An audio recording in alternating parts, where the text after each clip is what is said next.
Intermittent reinforcement hook. You know that feeling when someone suddenly texts you back after 3 days of silence and your whole chest lightens? That's the hook.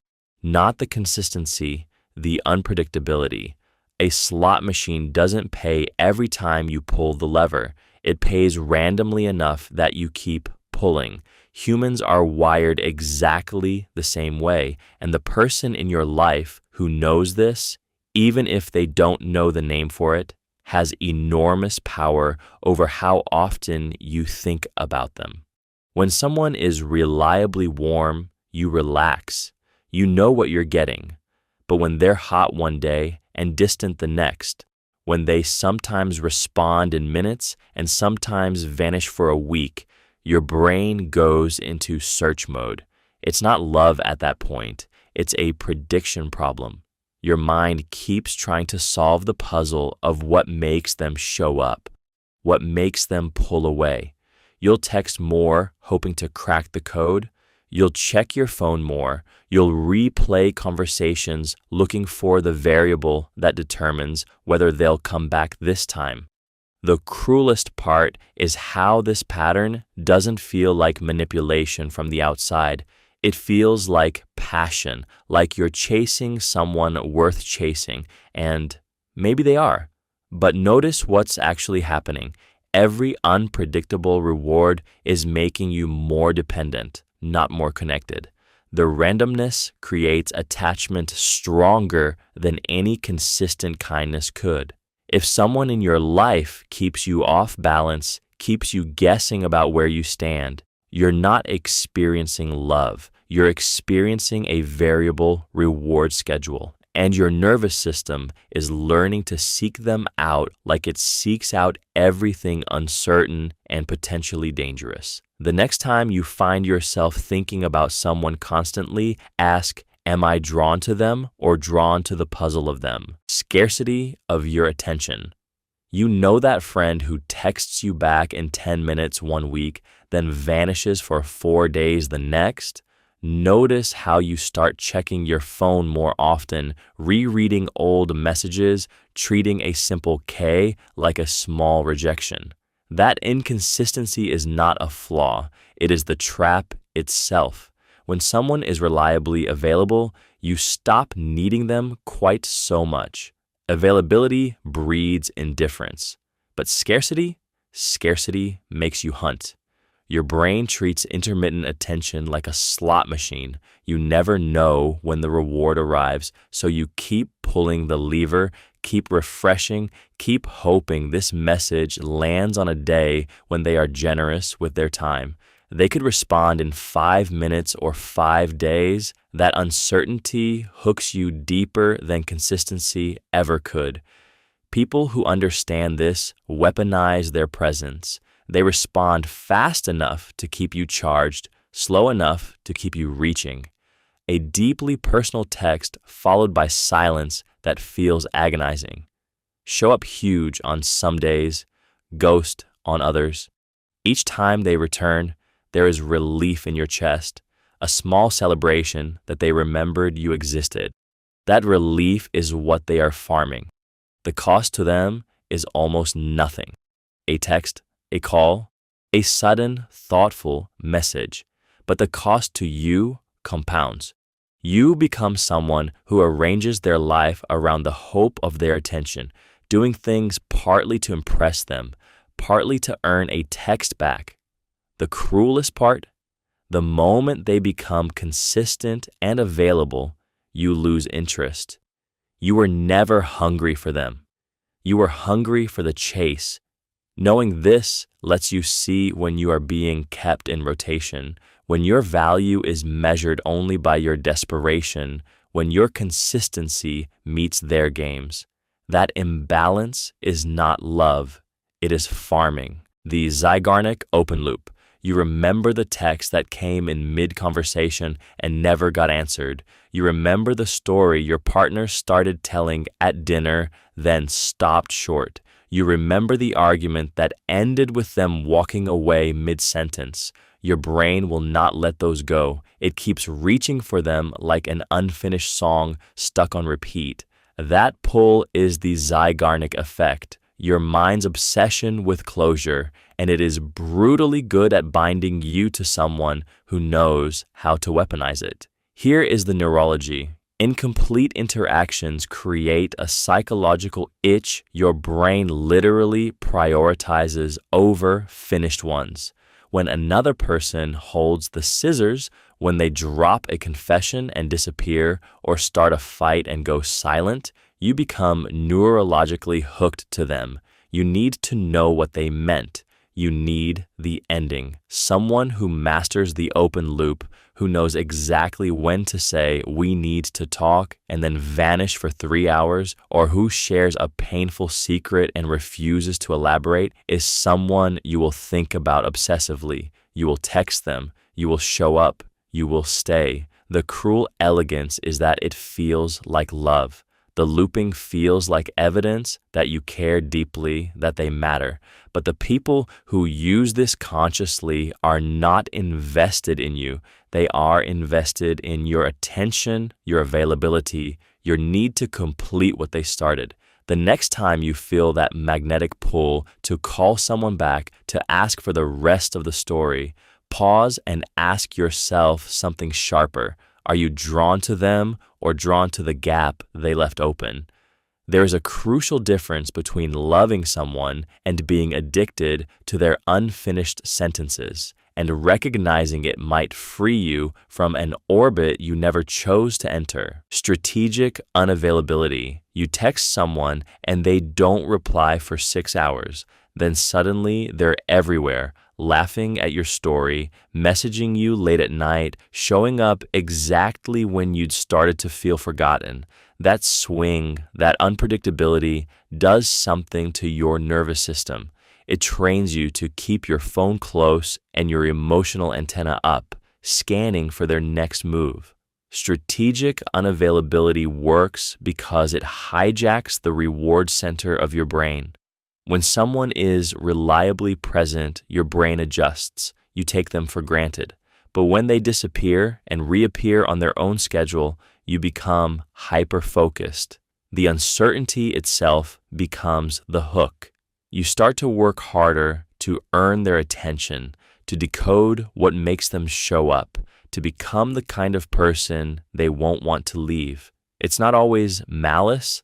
Sometimes people do this unconsciously, treating distance like a way to feel needed or valued. Other times it's deliberate, a calculated way to keep someone emotionally invested by never letting them settle into security. Either way, the person on the receiving end often mistakes this friction for something deeper.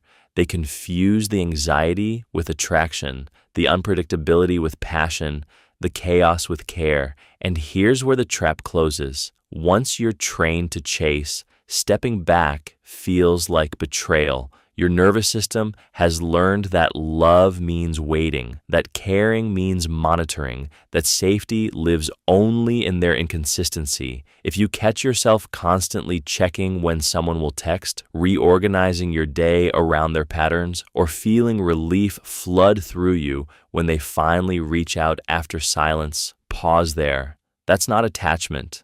That's a stress response masquerading as connection, your body stuck in alert mode. Real presence doesn't ask you to wait.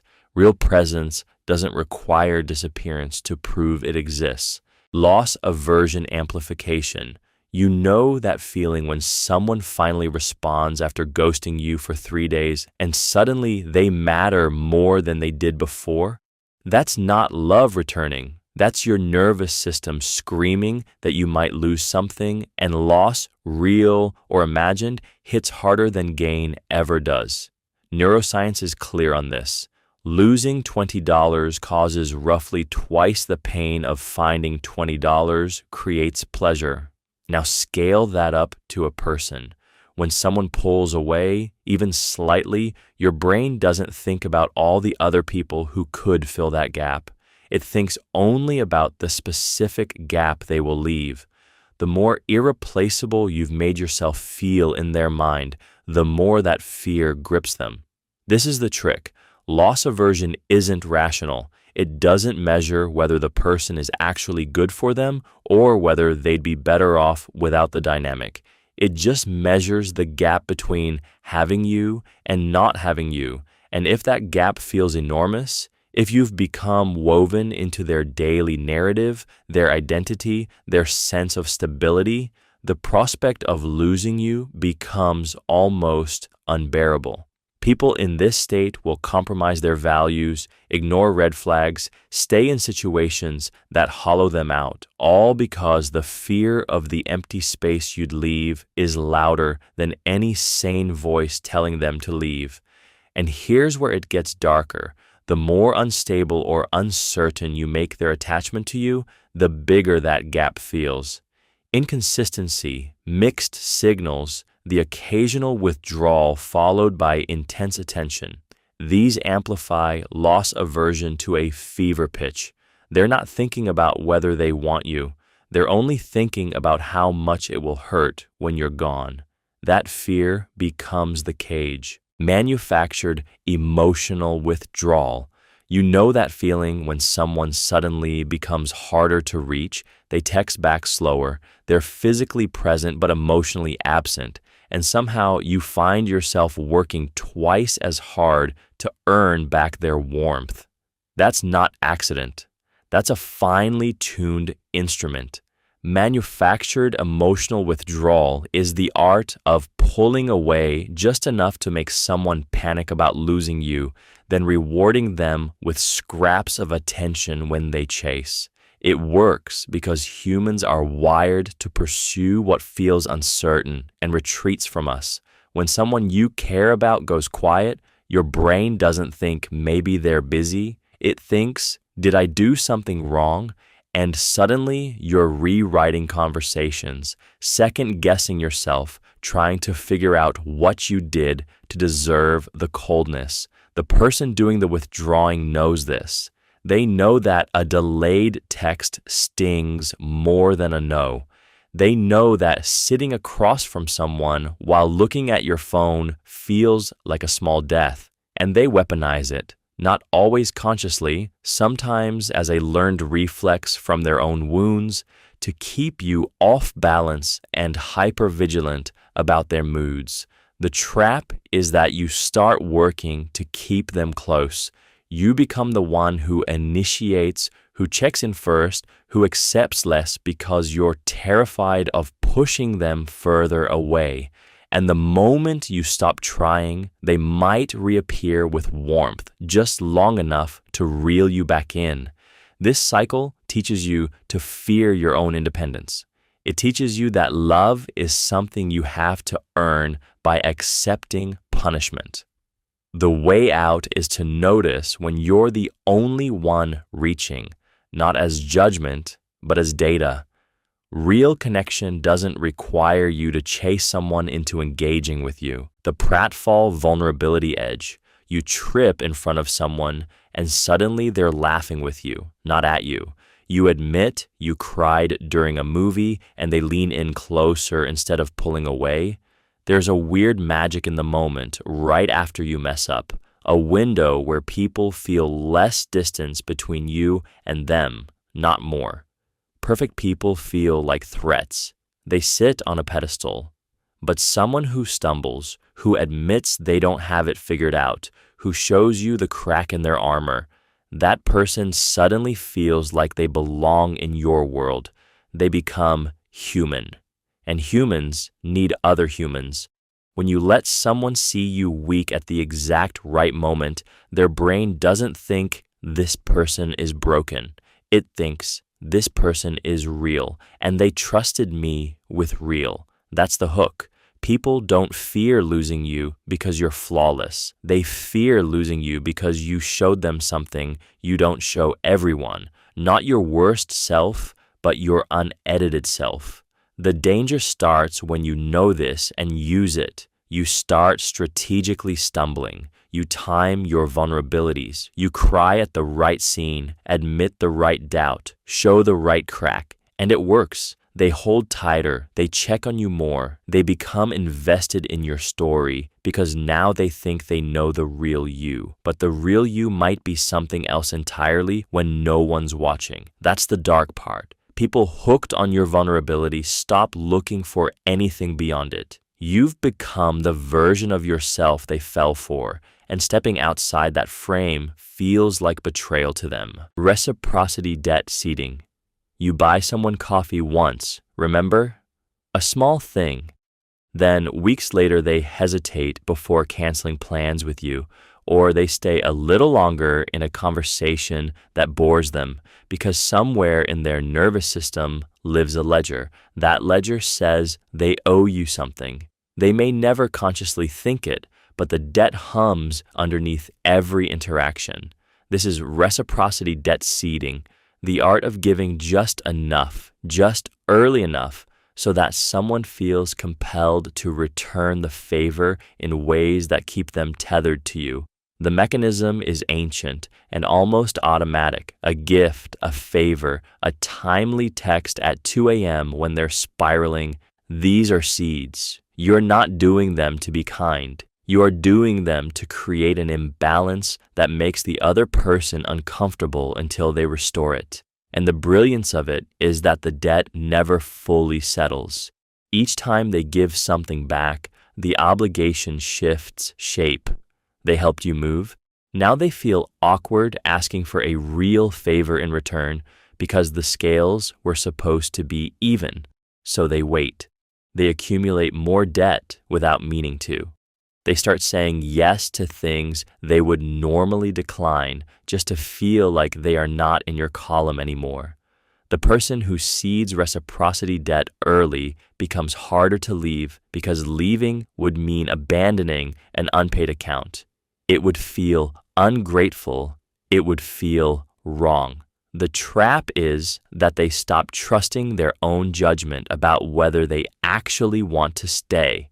They stay because the ledger tells them they should. Watch for it in your own life, not in big grand gestures, but in the small, thoughtful ones that arrive right when you are most vulnerable. That is when the real seeding happens. The sunk cost anchor. You stay in a friendship because you've already invested 5 years. You remain in a relationship because you've already bought the house together. You keep showing up to a job that drains you because you've already spent a decade climbing the ladder.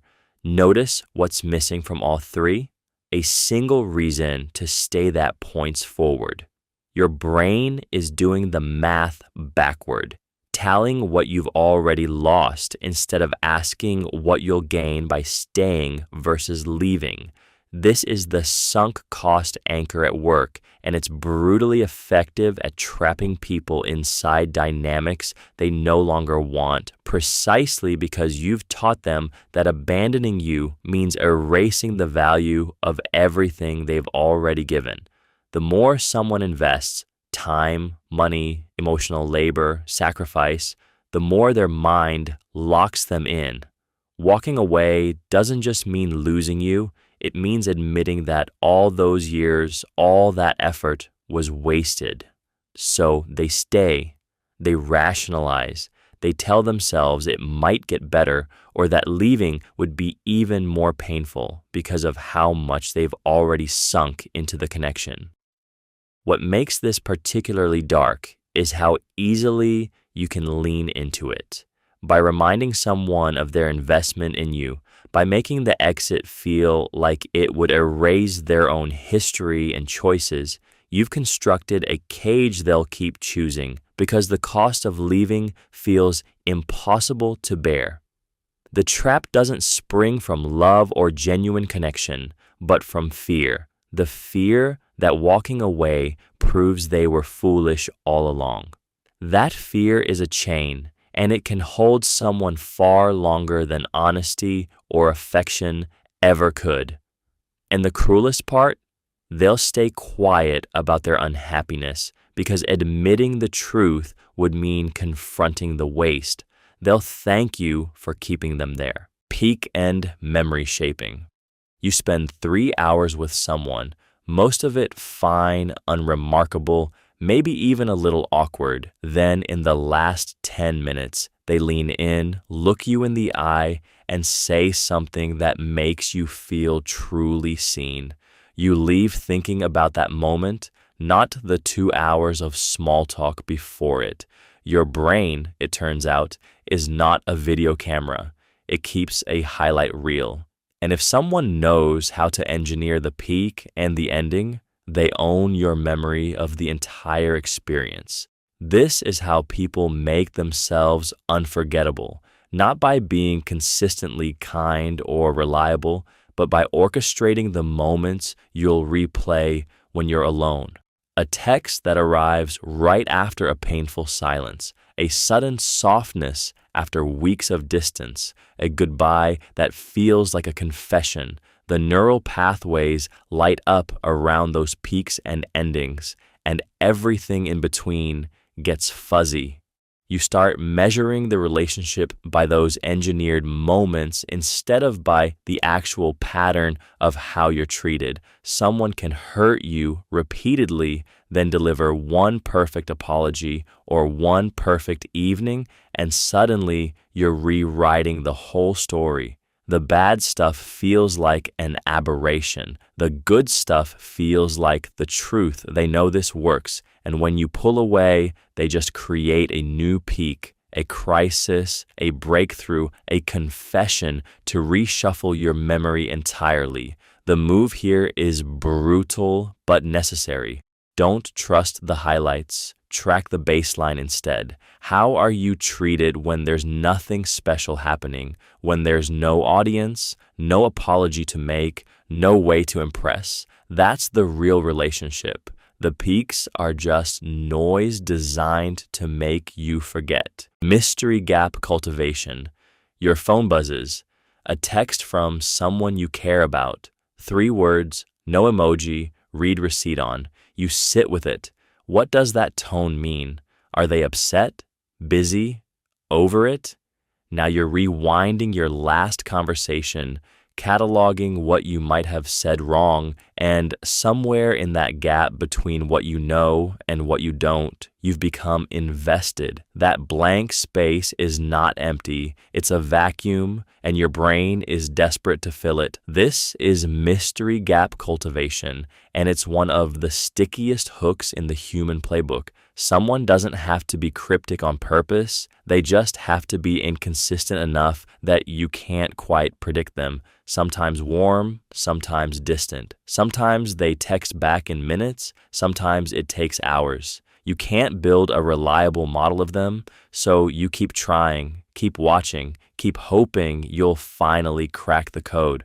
The uncertainty hijacks your attention more than certainty ever could. A person who is predictably cold, you move on. A person who is mostly cold but occasionally warm, you'll reorganize your whole week around the possibility of warmth. The mystery gap isn't a flaw in the relationship, it's the engine. They don't have to withhold information intentionally. They just have to be vague about their feelings, unpredictable about their availability, or contradictory about what they want from you. Your brain treats that inconsistency like a slot machine. Pull the lever, maybe you win affection, maybe you don't. And the intermittent reward is far more powerful than the guaranteed one. If someone wants to lodge themselves deep in your thinking, they don't need to be perfect or even consistently kind. They just need to be just mysterious enough that you can never quite relax. The fear of losing them grows in direct proportion to how little you actually understand them. The endowment effect trap. You buy a coffee mug for $3. A week later, someone offers you $5 for it, and you refuse. Not because the mug is worth more, it's worth whatever you paid. But the moment it became yours, your brain rewrote its value. That shift from observer to owner happens instantly, and it happens to people too. When you've invested time, energy, or vulnerability into someone, that relationship becomes endowed with invisible weight. They are no longer a person you could theoretically replace. They are your person. And because they are yours, losing them feels like losing something infinitely more valuable than the original cost. This is where the trap closes. Someone can sense that endowment, that you have decided they are irreplaceable, and they can weaponize it without saying a word. They don't have to threaten to leave. They just have to know you are terrified of them leaving. Your fear becomes their stability. Your need to keep them becomes the gravity that holds you in place. The endowment effect is not a choice you consciously make. You don't decide the mug is worth $10. Your brain just decides it. Same with people. You can't logic your way out of the feeling that this specific person cannot be replaced. And the darker play is this: when someone realizes you are endowed with them, that you have already paid an unbearable psychological price for them, they can move less and demand more. You will rationalize staying. You will protect them from scrutiny that would be obvious to anyone else. The way out is to notice the moment endowment happens and ask yourself, am I protecting this person, or am I protecting my own investment? That question won't feel comfortable. It isn't supposed to, but the discomfort is the moment you get to choose again. Social proof of demand. Watch what happens when someone's phone is always buzzing, not because they are important, because you see them checking it. The jealousy is not about what they are doing. It is about the invisible proof that other people want their time more than you do right now. This is social proof of demand, and it hits harder than almost any explicit rejection, because rejection you can argue with, but demand is just there. Someone else chose them, then another someone, then another. You start calculating your own position in a line you cannot see against people you do not know, and suddenly your own desire to reach them becomes sharp and a little frantic. The psychology runs deep. Scarcity and competition trigger the same neural alarm that once meant survival. If the tribe wants this person, you cannot afford to lose them.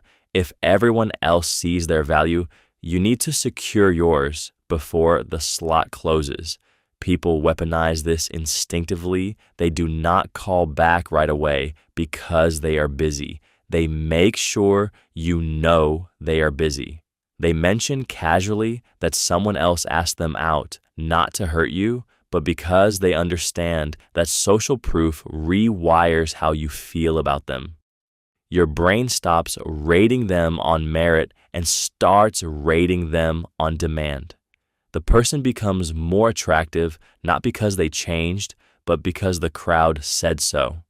The real trap is that you will reorganize your entire schedule, your standards, your dignity sometimes, to keep up with someone whose value is only real because you watched someone else want them.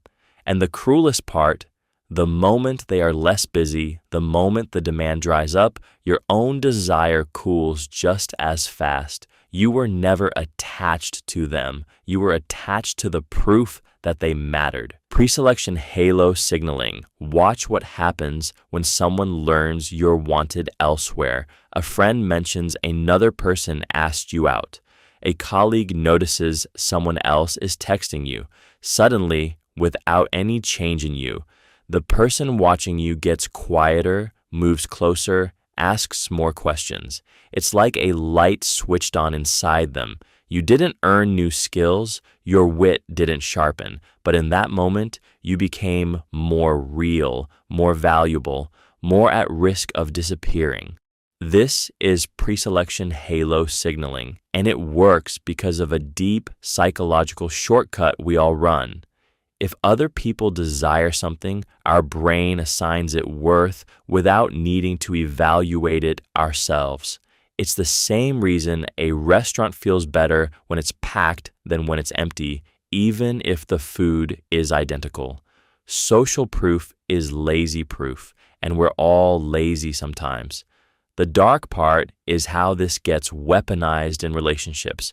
Someone can manufacture this effect by being visibly wanted, mentioning other options, staying mysteriously connected to exes, keeping just enough distance to hint they could leave. They're not necessarily lying about those options, but they're leveraging the fact that you'll care more about them the moment you believe others do too. It doesn't matter if the threat is real. What matters is that your threat detection system activates and suddenly abandonment feels close enough to touch. The trap is mistaking this for actual chemistry. You feel the spike in attention and interpret it as deepening connection. Really, it's just survival instinct. The other person isn't attracted to you more. They're afraid you'll attach to someone who is. And the cruelest irony, the moment you fully commit, the signal disappears. The other options dissolve or get ignored. You're stuck holding the feeling of being chosen, not realizing you were never being chased, you were being caught. Calculated silence pressure. You text someone and get nothing back, not for an hour, not for 3. The uncertainty starts small. Maybe they're busy, but your nervous system doesn't care about logistics. It begins narrating. Did I say something wrong? Are they losing interest? By the time they finally respond with a casual, "Hey," you've already rewritten the entire relationship in your head. This is calculated silence pressure, and it works because silence has no texture. You can't argue with it, defend against it, or even be sure it's intentional. That ambiguity is the weapon. When someone knows you're watching for their response, tracking read receipts, refreshing the thread, feeling that small spike of relief when they finally type, they hold invisible power. They can withdraw attention on a whim and watch you scramble to earn it back. Some people do this deliberately. They learned early that scarcity of attention creates hunger. The longer they stay quiet, the more you unconsciously compete for their presence. And here's the brutal part. You often blame yourself for the silence. Maybe you texted too much. Maybe you came across as needy. So you self-correct, tone it down, become smaller. That's when you've already lost the negotiation. You're reshaping yourself around someone else's communication style, and they haven't had to explain a single thing. The trap isn't just the silence itself. It's the gap between what they say and what they do. They vanish for days, then surface with warmth, and you're so relieved you forget you were ever anxious. The pressure resets, and because it feels random, you stay alert, waiting for the next withdrawal. That's not a relationship.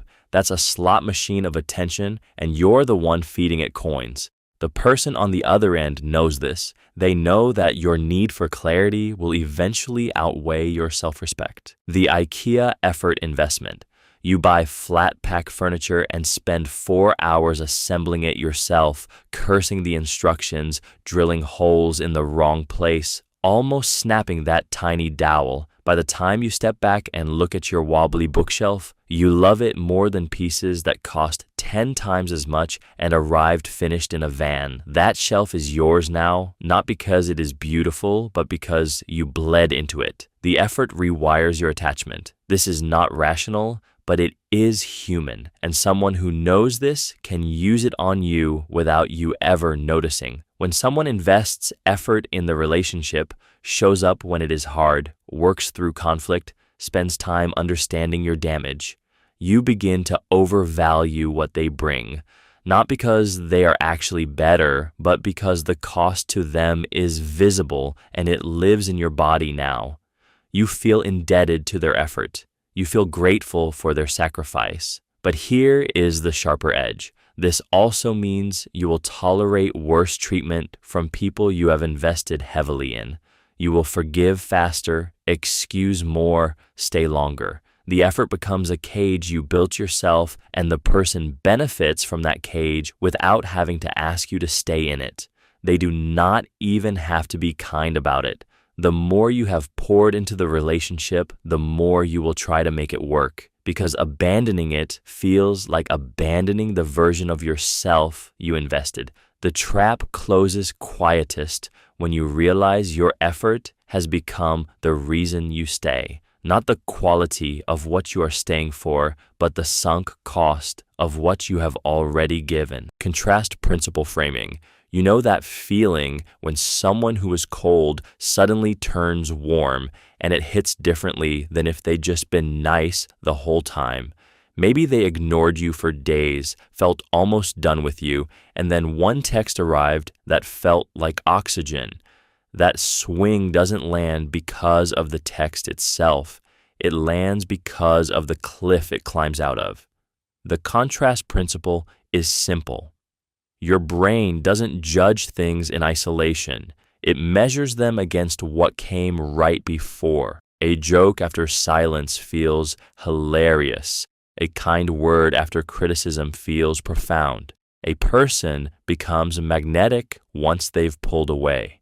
Anyone close enough to you knows how to engineer this. They dial down attention, grow distant, seem untethered, and then deliver reconnection timed perfectly. That reconnection isn't objectively kinder than their everyday self. The gap is what makes it feel like a rescue.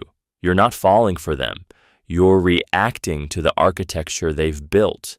And here's the thing that keeps you. They often don't even realize they're doing it. Insecure people cycle through withdrawal and warmth naturally, and each cycle teaches your nervous system to crave the light harder.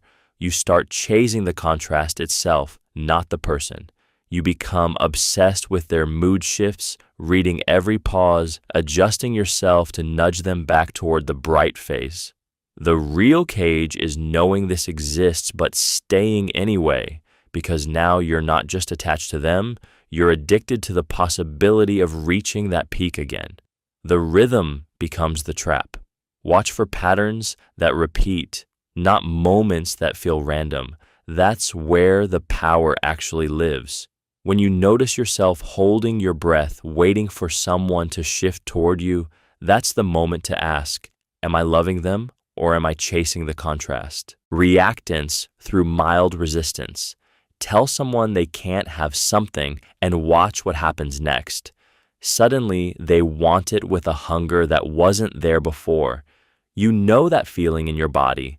The moment a door closes just enough to make you lean harder, when a person seems slightly unavailable and your brain treats that scarcity like an emergency. That's reactance, and it lives in the oldest parts of your nervous system.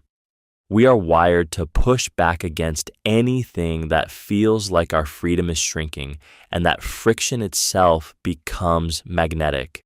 The beauty of mild resistance, not rejection, not coldness, but just enough withholding to hint at boundaries, is that it doesn't trigger anger or shut down the way hard rejection does. Instead, it primes your brain to prove something, to close a gap, to be the one who breaks through.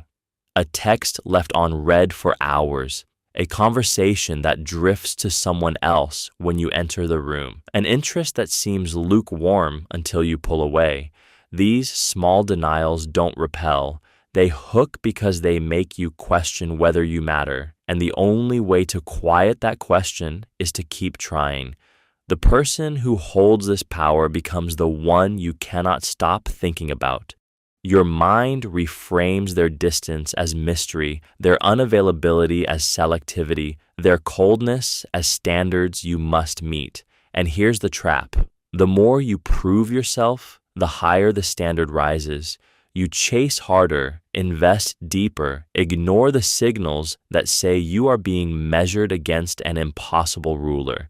Reactance is not love. It is not even connection. It is a mechanism where the distance between your effort and their reward becomes the leash. The Ben Franklin favor. Benjamin Franklin once asked a man who'd spoken badly of him for a small favor, a book loan, nothing huge. The man did it, and suddenly he started liking Franklin more, not less.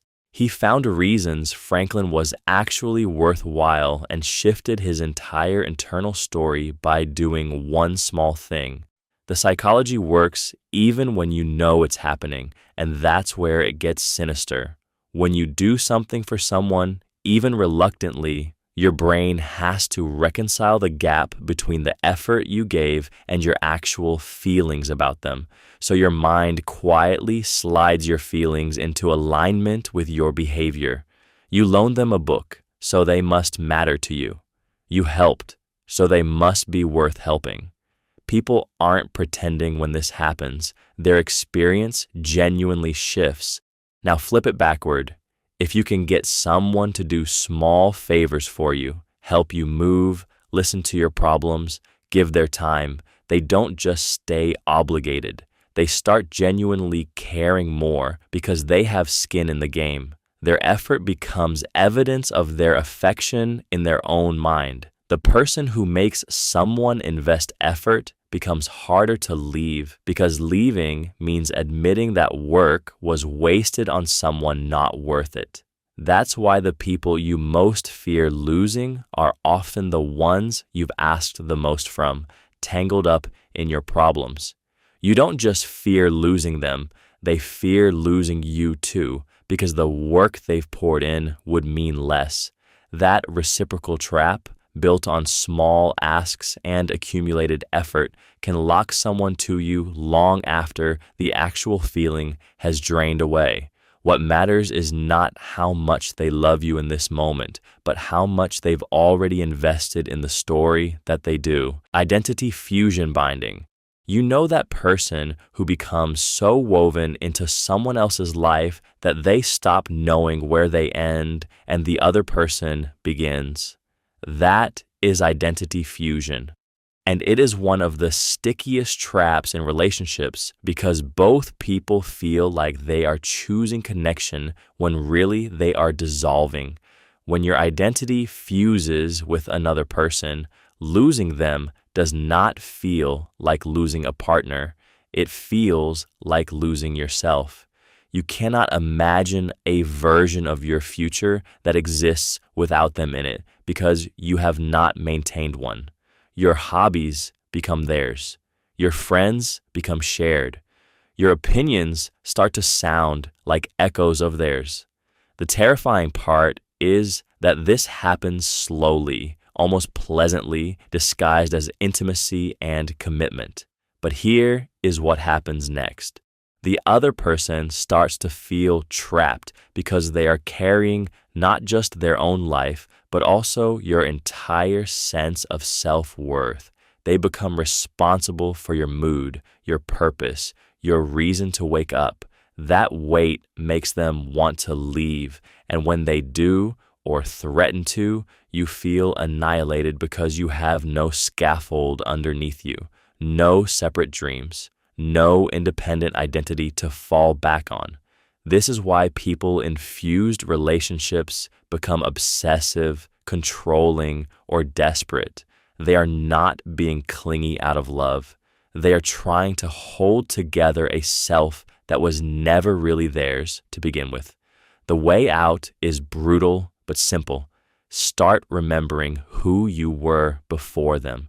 Rebuild something that is only yours. A skill, a friendship, a goal, a quiet corner of your life that belongs to no one but you. That is not selfish. That is survival. Your separateness is what keeps the relationship alive. Anticipatory nostalgia planting. You know that feeling when someone says, "I'm going to miss this so much when things change," and suddenly a normal Tuesday afternoon feels precious and fragile? That's the moment the trap gets set. They're not describing the future. They're rewriting the present into a memory before you've even lived it, and they're doing it while you're still in the room. The move is subtle. The friend who keeps mentioning how grateful they are right before asking for something big. The partner who sighs wistfully about our early days when things are actually pretty good. The person who texts you photos with captions like "saving this moment forever" after a small disagreement. what they're really doing is anchoring you to a version of the relationship that hasn't happened yet. One where you're already gone, already failed. Because they've planted that nostalgia seed in advance, any friction now feels like you're destroying something beautiful that existed in theory. You become preemptively guilty. Your job isn't to enjoy the present. It's to prove you won't abandon the future memory they've already created. The bind is clever. Resist and you're heartless. Comply and you're trapped. What makes this sticky is the timeline collapse. They've compressed past, present, and future loss into a single moment. So you're grieving something that hasn't happened while also being responsible for preventing it. The next time you hear that wistful tone creeping in, especially paired with a request or pressure to commit, pause and notice what story they're trying to lock you into before it even happens. That awareness alone breaks half the spell. The fear of the void. 3 a.m, phone silent, nobody asking for anything. Most people feel a little hollow there, not peaceful, hollow. That's the void calling, and it's terrifying because it forces you to sit alone with yourself. And for many of us, that's the one relationship we've been sprinting away from since childhood. When someone keeps you busy, keeps needing you, keeps reaching for you, they're filling that space. They're doing the work of keeping the silence at bay. Here's where it darkens. People who fear the void learn to engineer dependency. They become indispensable not because they're generous, but because being needed is the only proof they're real. A partner who checks in constantly, who remembers every small thing you said, who seems to know you better than you know yourself, they might actually be terrified of disappearing. They've made you the container for their existence. The void isn't a loneliness, it's the terror of discovering that without another person's gaze, without their validation, without their need for you, you don't know how to exist at all. So they make sure you can't leave. They become so woven into your rhythm that leaving them means losing the mirror you use to see yourself. And you feel the weight of it, holding someone else's wholeness. The trap snaps shut. The person afraid of the void will love you with intensity, yes, but it's a love built on quicksand. The moment you need space, the moment you look away, even briefly, they feel themselves dissolving, and they will fight that dissolution with everything they have, turning your need for air into your cruelest weapon against them. If you spot this in someone close to you, or in yourself, the move is small but real. Build a life that works alone first. Not to run from love, but so love never has to carry the weight of someone's entire existence. That's when connection stops being a lifeline and becomes a choice. Emotional oasis conditioning. Think about the person in your life who somehow makes chaos feel manageable. Maybe they listen without judgment when everyone else is tired of hearing it. Maybe they're the only one who laughs at your jokes the way you need them to. The thing is, if they are the only place where you feel safe enough to break down, you've just become dependent on their presence in a way that has nothing to do with love and everything to do with survival. Your nervous system learns that with them, the guard can come down. Without them, it has to stay up. That conditioning runs deeper than memory. It's biochemical. Your brain starts associating their voice, their space, their attention with the release of tension you desperately need. So when they pull away or threaten to leave, it doesn't feel like losing a person. It feels like losing oxygen. You'll do almost anything to keep them close because your body has learned they are the antidote to your own overwhelm, not a partner within it. The trap tightens when they realize this. Suddenly, they hold something real over you, not through malice, but through the simple fact that you've made them irreplaceable as your only outlet. You become afraid to lose them, not because they're exceptional, but because you never built a way to calm yourself without them. The people who hold you hostage this way rarely do it on purpose. They just become the oasis in a desert you never learned to cross alone. If this lands, the move is unglamorous but solid. Find other people to confide in, even small ones. Rebuild your own capacity to sit with discomfort without reaching for rescue. When you're not entirely dependent on one person to regulate your nervous system, they stop holding all your strings. Selective vulnerability reveal. You tell someone a secret you've never told anyone else, not the whole thing, just the tender part. Maybe it's a fear, a failure, a shame you've carried for years, and the moment it leaves your mouth, something shifts. They now hold something of you that no one else does. The asymmetry becomes a rope. You've given them access to the part of you that you've decided is most precious, and the human brain doesn't forget who gets to see the raw version. The trap is exquisite because it works both ways. They feel honored and trusted, which makes them feel special, which makes them more invested in keeping you. And you feel exposed in a way that makes them suddenly indispensable because they have proof of your softness, your doubts, your cracks. Pulling away now would mean they might tell, or they might just know something about you that you can never take back. This is why people who reveal selectively, never showing everyone the same wound, never giving the same confession twice, become gravitational. They make each person feel like they alone have been chosen to witness. They've created a secret alliance with you. The person who knows your specific shame has leverage that doesn't require threats. It's just biology and memory. They own a piece of your narrative now. The quiet danger is that selective vulnerability can become a tool rather than honesty, a calculated leak designed to make someone feel they're closer than they actually are. Watch whether someone shares their softest parts only with you or whether they're genuinely open across their life.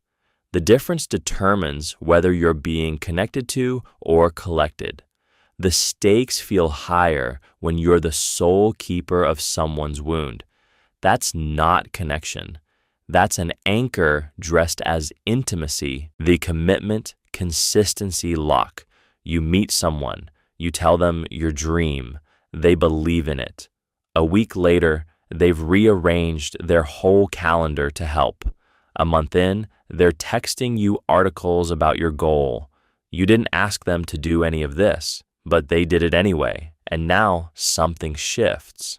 Suddenly, they can't leave, not because they love you more, but because leaving would mean admitting they wasted energy on someone who didn't matter.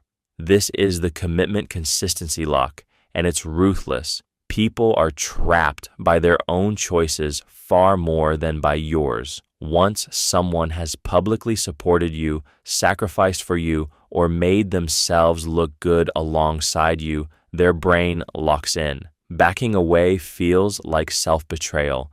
It feels stupid, so they double down instead, investing more time, more emotion, more of themselves, not because you deserve it, but because consistency feels safer than the shame of having been wrong. This happens without anyone being malicious. Your partner rearranges their life for your career. Now they're invested in your success, even if the relationship cracks, because admitting failure would cost them too much pride. A friend loans you money. Now they stay close, even when you hurt them, because leaving looks like throwing their own kindness away. The dark part isn't that you trick them into commitment. It's that humans naturally weave themselves into each other's stories, and once the threads are tangled, they'll pull harder to keep the knot together rather than untie it. They become afraid to lose you, not because you're irreplaceable, but because the alternative, admitting they were fooled or wasted, feels unbearable. And you don't have to do anything but exist and let them keep choosing you over and over until the choice calcifies into obligation. Watch people's small decisions, not their big promises. Small decisions compound into invisible chains. Micro-abandonment testing. You do it without thinking. Wait a little longer than usual to text back, then watch their response. Cancel plans casually and pay attention to how hard they push to reschedule.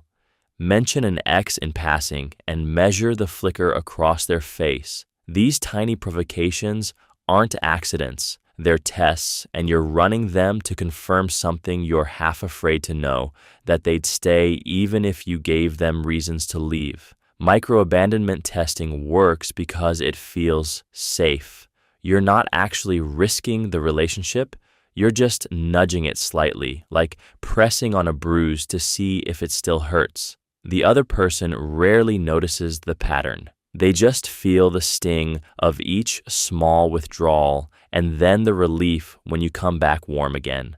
Over time, something shifts. They become hypervigilant, reading every text delay, parsing your tone, wondering what small test comes next. They begin to prove themselves, to compensate, to earn back a baseline affection that shouldn't require earning. The more they try to pass your tests, the more you believe they truly need you. You're not creating love, you're creating anxiety and a person trained to interpret cruelty as intimacy. The trap closes quietly because they never see the design. They only know that love with you feels like walking on ice. If you catch yourself doing this, the move is sharp. Stop. Not because you're bad, but because it works too well, and the person you're testing will become someone who accepts far worse than a delayed text. That's not devotion. It's damage dressed up as closeness, rewiring them in ways that follow them long after you're gone. Curiosity gap denial. You know that feeling when someone tells you they have news but won't say what it is? Your brain gets stuck. It loops. You cannot think about anything else until the gap closes and the person with the secret knows exactly how magnetic that silence is. They have created an open loop in your mind and you are desperate to complete it. Now imagine someone you care about treating their entire life this way, strategically vague about where they've been, who they saw, what they're thinking. They share just enough to keep you curious, but never enough to let you rest.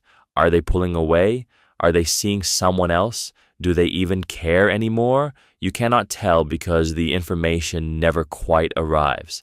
This gap between what you want to know and what they allow you to see becomes your prison. Your brain treats incomplete stories like unsolved puzzles, and puzzles demand attention in a way finished stories never do. You check your phone more, you ask more questions, you interpret silences as confirmation of whatever you're afraid of. The person holding the information holds you, and the cruelest part is how plausible deniability works.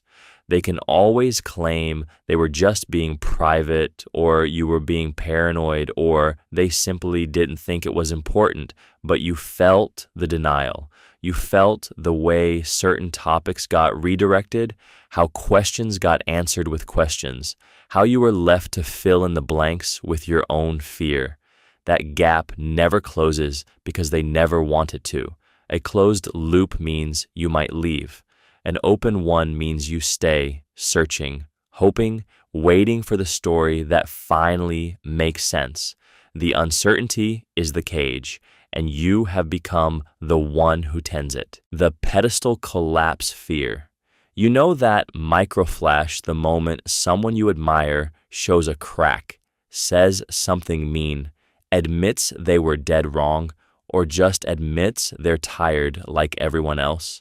Your stomach drops, not because they wronged you, but because the version of them you built in your head just shattered. Here's where it turns dark. Some people will unconsciously keep you elevated, not out of love, but out of terror. They're convinced that if you ever see them clearly, the flaws, the contradictions, the ordinary bad days, you'll vanish. So they perform endlessly. They curate.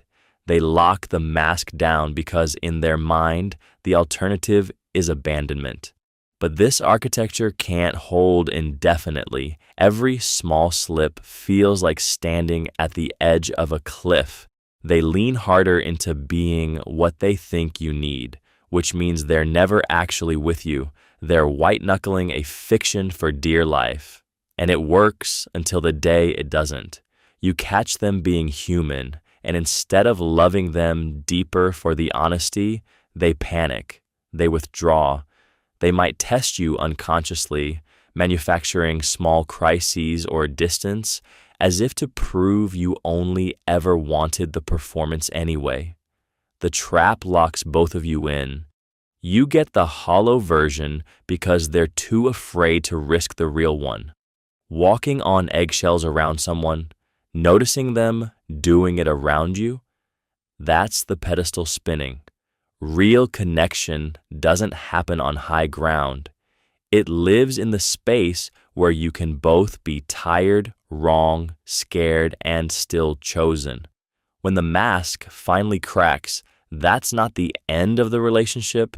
That's where the real one begins, if both people are brave enough to stay. Status by association. You walk into a room with someone powerful, and suddenly you feel more interesting, more credible, more you.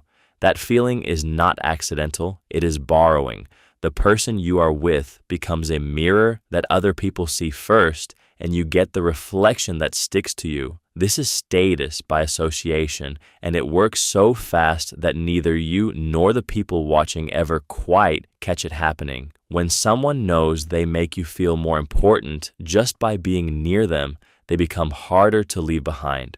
You have unconsciously tied part of your social currency to their presence.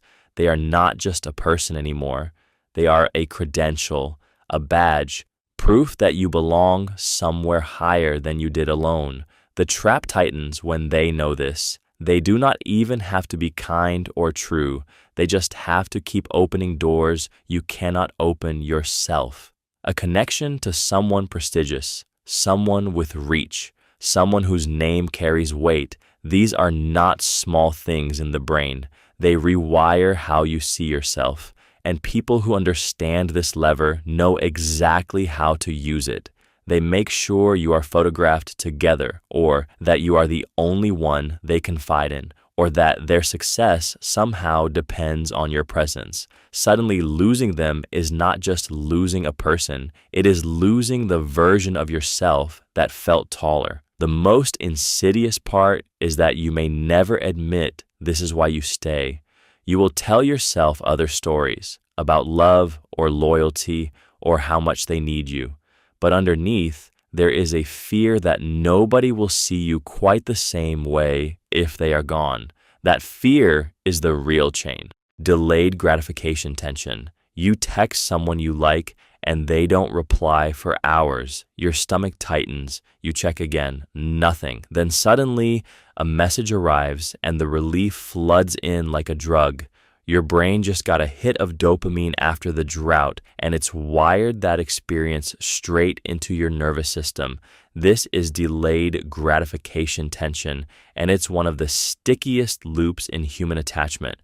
When someone makes you wait for their attention, presence, or affection, you don't pull away. You lean in harder. Your brain is not calculating fairness. It's chasing the reward signal, and that signal hits harder because it came after scarcity. People who understand this, even unconsciously, use it like a lever. They go quiet, then generous. They withdraw, then come back warm. Each cycle teaches your nervous system to grip tighter because the payoff after the pain feels like validation, like love, like you finally matter enough to get their time. And the brutal part is that this tension also makes you more afraid to lose them. Predictable kindness feels boring. You've adapted to it. But unpredictable waves of warmth after cold silence, that keeps you in a state of slight hunger, always wondering if you'll be noticed next time. You start working harder to earn back what used to be freely given. Over months or years, you're not in a relationship. You're playing a slot machine. The intermittent reward schedule is so powerful that you'll keep pulling the lever long after you know it's harming you. Watch for the pattern in your own life. Who makes you feel most alive by giving, then making you wait? And ask yourself whether that aliveness is actually intimacy or whether it's just the dopamine hit of uncertainty finally resolving, the near miss addiction. You know that feeling when you almost lose someone, when they're mad at you, pulling away, talking about leaving, and then suddenly they don't. They stay, they soften. Relief floods through you, warm and electric. What your brain just learned is not that the relationship is stable. It learned that the threat of loss, followed by reprieve, feels better than consistency ever could. This is the near-miss addiction, and it's the reason people cling to volatile partners like they're the only life raft in a storm. The brain's reward circuitry lights up not from being loved safely, but from the oscillation between danger and safety, that whiplash of almost losing it then getting it back. Casinos know this pattern cold. Slot machines work on the same principle. You pull the lever, nothing happens, then suddenly, jackpot. Your dopamine spikes higher on the near miss than it would on a predictable win. In relationships, the dynamic works identically. A partner who's sometimes unavailable, sometimes cold, sometimes threatening to leave, and then returns, apologizes, promises it will be different, creates a loop that regular kindness and stability cannot compete with. The person on the receiving end begins to confuse intensity with intimacy, chaos with passion. They become addicted to the rescue, to being chosen again after feeling discarded. And here's the trap. This pattern makes leaving feel impossible. The moments of connection after conflict become so neurologically charged that they eclipse the damage of the conflict itself. If you find yourself in this dance, waiting for the storm to pass so you can have the good moment again, step back and notice the pattern itself.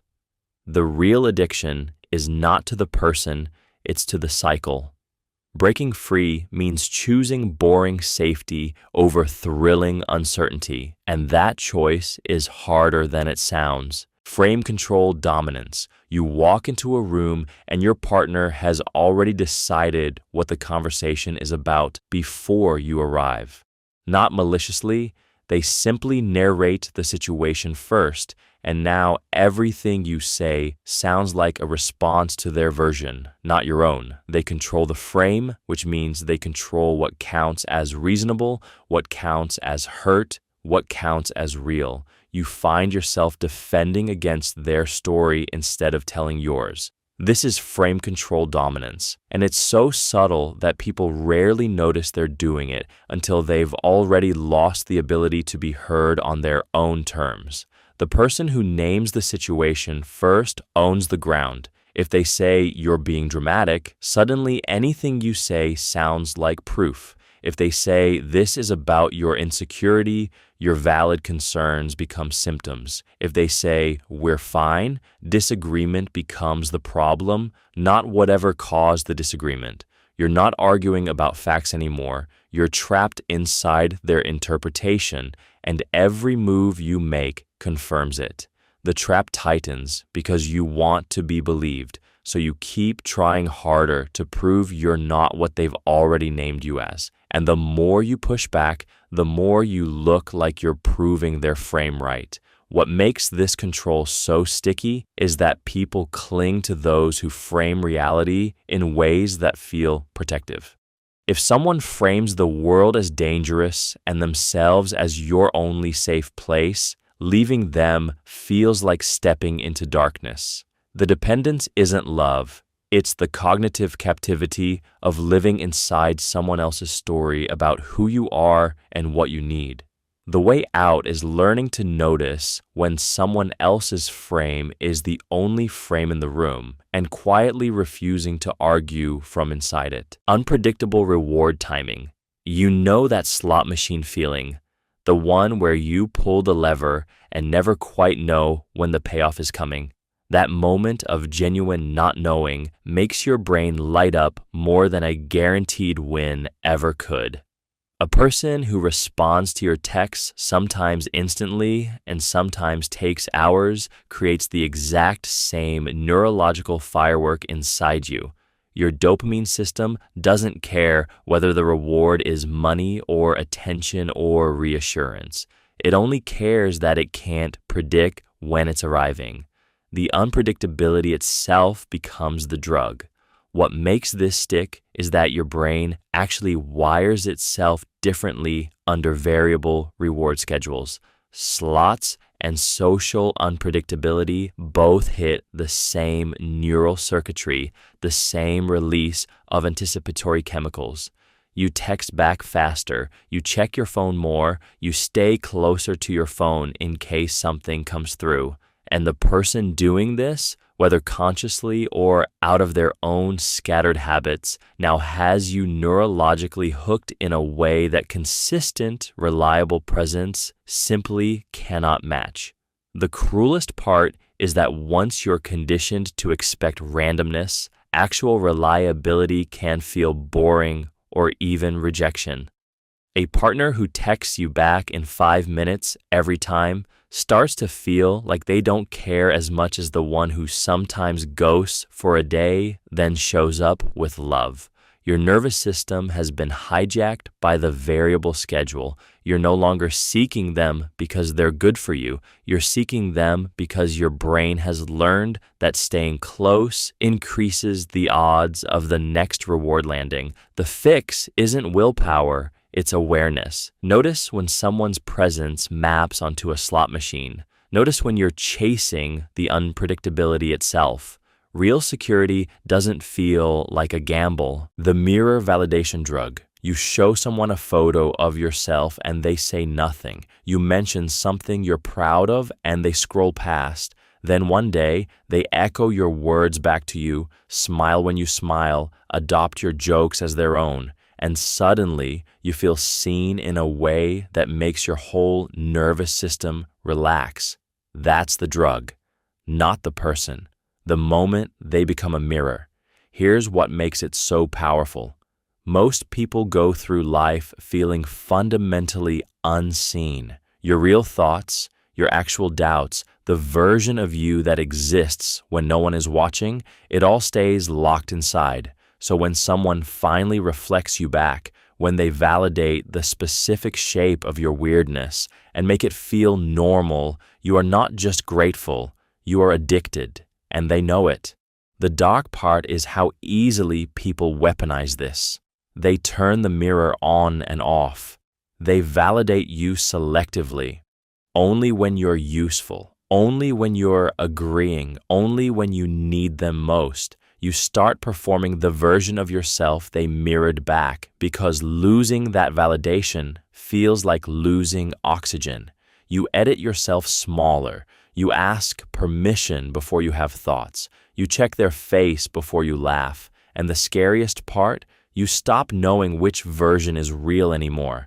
The person becomes irreplaceable not because they love you, but because they learned exactly how to be the only mirror in your house. If you notice yourself changing your entire mood based on whether someone notices you, if you feel panicked when they're distant, if you've started talking like them or thinking like their thoughts, that's the drug working. The antidote is learning to be your own mirror first. Boring, I know, but it keeps you free. Threshold of specialness. Think about the person in your life who pulls you into their inner circle, the one who confides things they have never told anyone else, saves their vulnerability for you alone. That feeling of being chosen, of crossing some invisible line is intoxicating, and it works both ways. The moment someone treats you like you are special, different from everyone else in their orbit, you start to reorganize your emotional life around keeping that status. You become hypervigilant to any sign that you are slipping back into the ordinary tier. When they share a joke with a stranger that you thought belonged only to you both, something inside contracts. This is the threshold at work, the invisible boundary between being regular and being irreplaceable. The trap is that once you cross it, you cannot uncross it without pain. The brain keeps score. You have tasted specialness now, and ordinary feels like rejection. People use this without thinking. They create tiny rituals with you that no one else gets. They remember your coffee order, but forget everyone else's. They send you voice notes, but text others. Over time, you are no longer choosing to stay. You are afraid to leave because leaving means falling back through that threshold into the vast crowd of people who do not matter, and they know it. That fear of demotion is stronger than most bonds. Here is what gets sticky. The threshold was never actually about you at all. It was about how they make you feel about yourself. The rituals, the small exclusions, the casual reminders that you alone understand them. Those are the glue. Ordinary people do not get those moments. So when the threshold wobbles, most people get stuck in a frantic loop trying to prove they deserve it all over again, when the real move is to ask whether the specialness was ever real or just a story written on top of you. Comparison anchoring rivals. There's a moment when someone you care about mentions another person's achievement, their wit, their success, and suddenly you feel smaller. That person becomes the anchor, not because they're objectively better, but because now there's a measuring stick in the room, and you're the one being measured against it. What makes this so sticky is that your brain doesn't compare you fairly. It compares you to the worst version of yourself next to their best version. When you do this to someone else, casually mention how your ex was more ambitious, how a colleague is funnier, how an old friend traveled more, you're planting a specific fear that you're disposable, that they could be swapped for an upgrade. The anchor works because it transforms the relationship from you and me into me and them. And suddenly the other person feels like they're competing for a slot you may not hold for long. They start performing. They start trying harder, staying later, being more attentive. They begin to reorganize their entire life around the quiet terror that you're keeping a backup option. And if they reorganize enough, if they cling tight enough, if they hand you more loyalty and more attention just to feel safe, you have engineered a person who is terrified to lose you. They're no longer choosing you. They're voting against abandonment. This is how comparison anchors become invisible leashes. The cruelest part, you don't even need the anchor to be real. A name dropped once, a story told half finished, a lingering glance at someone else's photo, all of it whispers to them that the ground is shakier than they thought, and shaky ground keeps people very, very close. That's the machinery underneath. You've made them smaller so they'd cling tighter, the absence amplifier. You notice your phone stays quiet for 4 hours, and suddenly the person feels more essential than they did yesterday when they texted nonstop. Absence doesn't just create distance. It rewrites how much someone matters in your mind. When someone pulls back, even slightly, your brain doesn't file that away as neutral. Instead, it starts computing what you might lose. The gap between constant contact and occasional silence becomes a void your mind rushes to fill with worst-case stories. They're pulling away, they're losing interest, they're comparing you to someone better. And the longer the silence stretches, the more elaborate the narrative becomes. This is the absence amplifier at work, the psychological mechanism that makes scarcity feel like proof of value. People who understand this dynamic can weaponize it without even trying. They don't need to be cruel or calculating, they just need to become less predictable. A partner who was always available suddenly takes 3 hours to text back. A friend who called weekly now responds only to messages.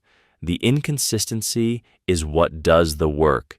Your brain, desperate to predict the pattern, assumes the inconsistency means something has shifted, that you've fallen out of favor, and so you chase, you text more, you reach out more, you prove your worth more. What they've really done is made their presence feel rare, and your nervous system treats rare things as irreplaceable. The trap is that this dynamic works even when the person pulling back isn't trying to manipulate you. Sometimes they're just busy, or processing something, or naturally more reserved. But the effect is identical. You end up more attached to someone who is less available, and they hold more power over your emotional state by simply existing less predictably in it. Emotional labeling as insight. Someone tells you they're anxious, and suddenly you nod like you've unlocked their operating system. They say they're toxic, and you feel like you've been given a diagnosis, a framework, permission to understand them in one clean word. Here's where the trap opens. Naming a feeling is not the same as knowing it. When you label what someone is experiencing or when they label it themselves, you both get the warm illusion of understanding, but you've actually just stopped looking. A person says, "I have abandonment issues," and you hear a confession that feels like vulnerability. What you've missed is the difference between naming the pattern and understanding why it lives in them. The label becomes a ceiling, not a window. It feels compassionate to accept someone's self-diagnosis, to say, "I get it, you're avoidant," but what you're really doing is treating their complexity like a solved puzzle. And here's the dark angle. People who feel truly seen, not just labeled, but actually understood beneath the words, become harder to leave. When someone uses a psychological label to describe themselves to you, especially one that sounds broken or wounded, you naturally want to be the person who loves them anyway. You become invested in their narrative. You start adjusting yourself around their type. They feel the shift. They feel chosen. And if you ever question the dynamic, you're the one rejecting not just them, but their whole story. The stickiest grip isn't built on understanding. It's built on the feeling that you alone comprehend them deeply enough to stay. So when someone hands you a label, pause. Ask what's underneath it. Don't let a word do the work of real attention, because the moment you mistake naming for knowing, you've given someone the script to keep you. Future pacing dependence. Someone sketches a future with you, not next week, but a real one. A house you'd pick together, kids with names you've half joked about, a trip they describe so vividly you can almost smell the salt air. Your nervous system doesn't know the difference between a promise and a memory, so it treats that imagined future like something you've already lost if they walk away. That's the trap.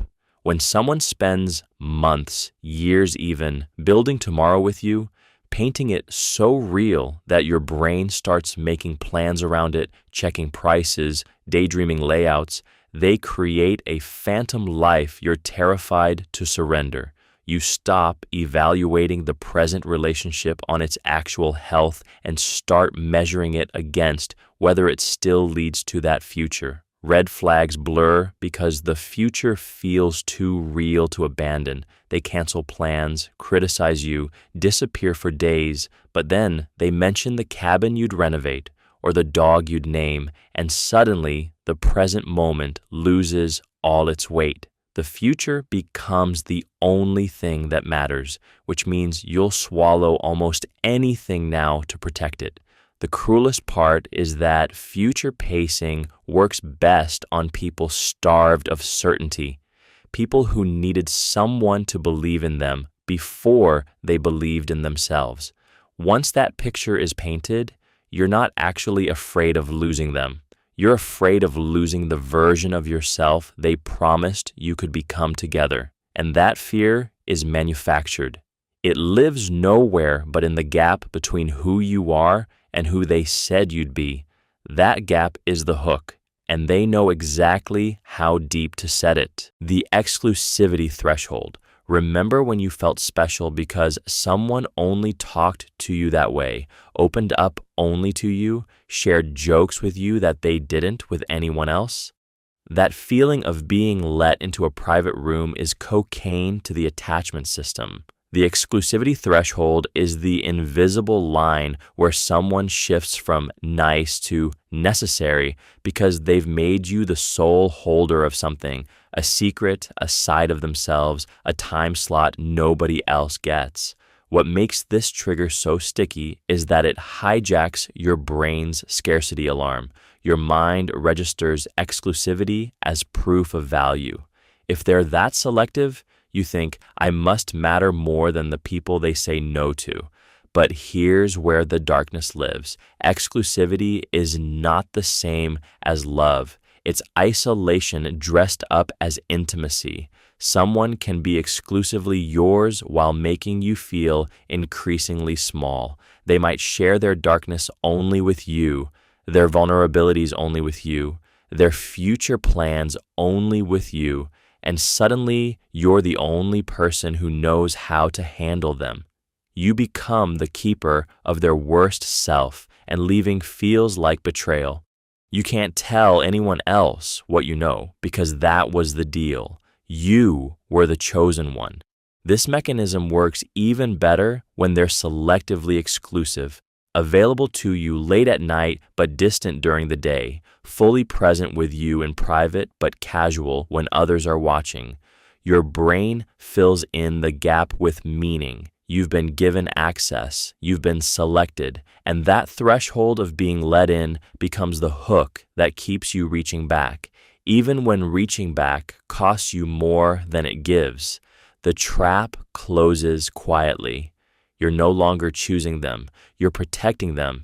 You're defending a bond that was never designed to hold you, only to keep you stuck. Withheld approval, hunger. There's a person in your life who almost never says you did something right.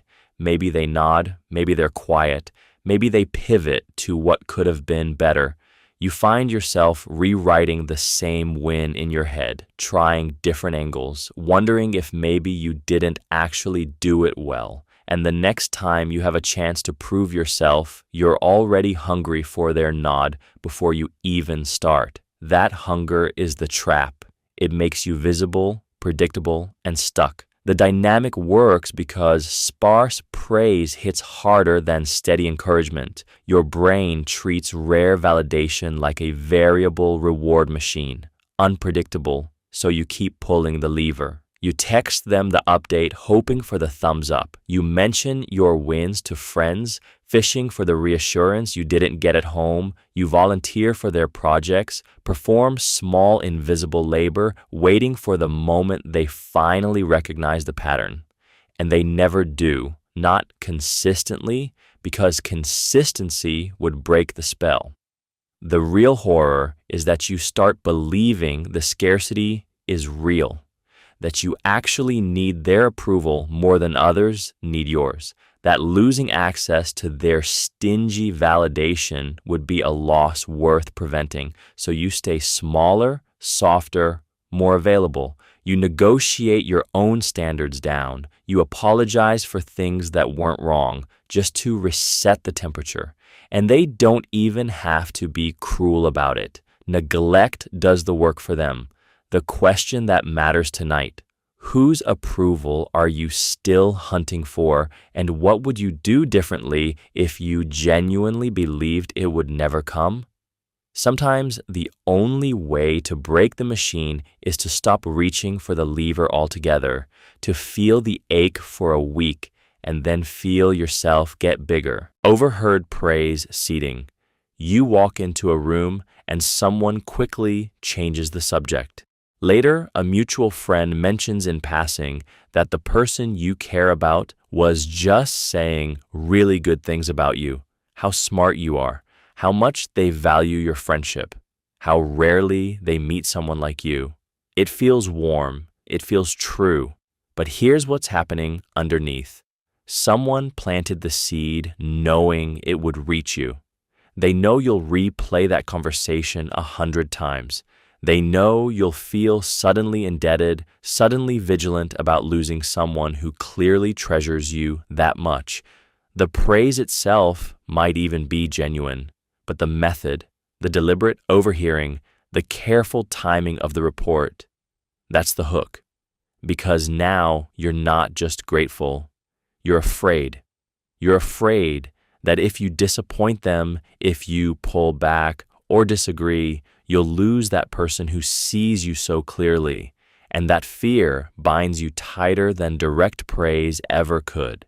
The manipulation works because it bypasses your skepticism. Direct flattery you can dismiss as agenda, but praise you accidentally overheard feels like truth someone wasn't trying to sell you. Your defenses were down.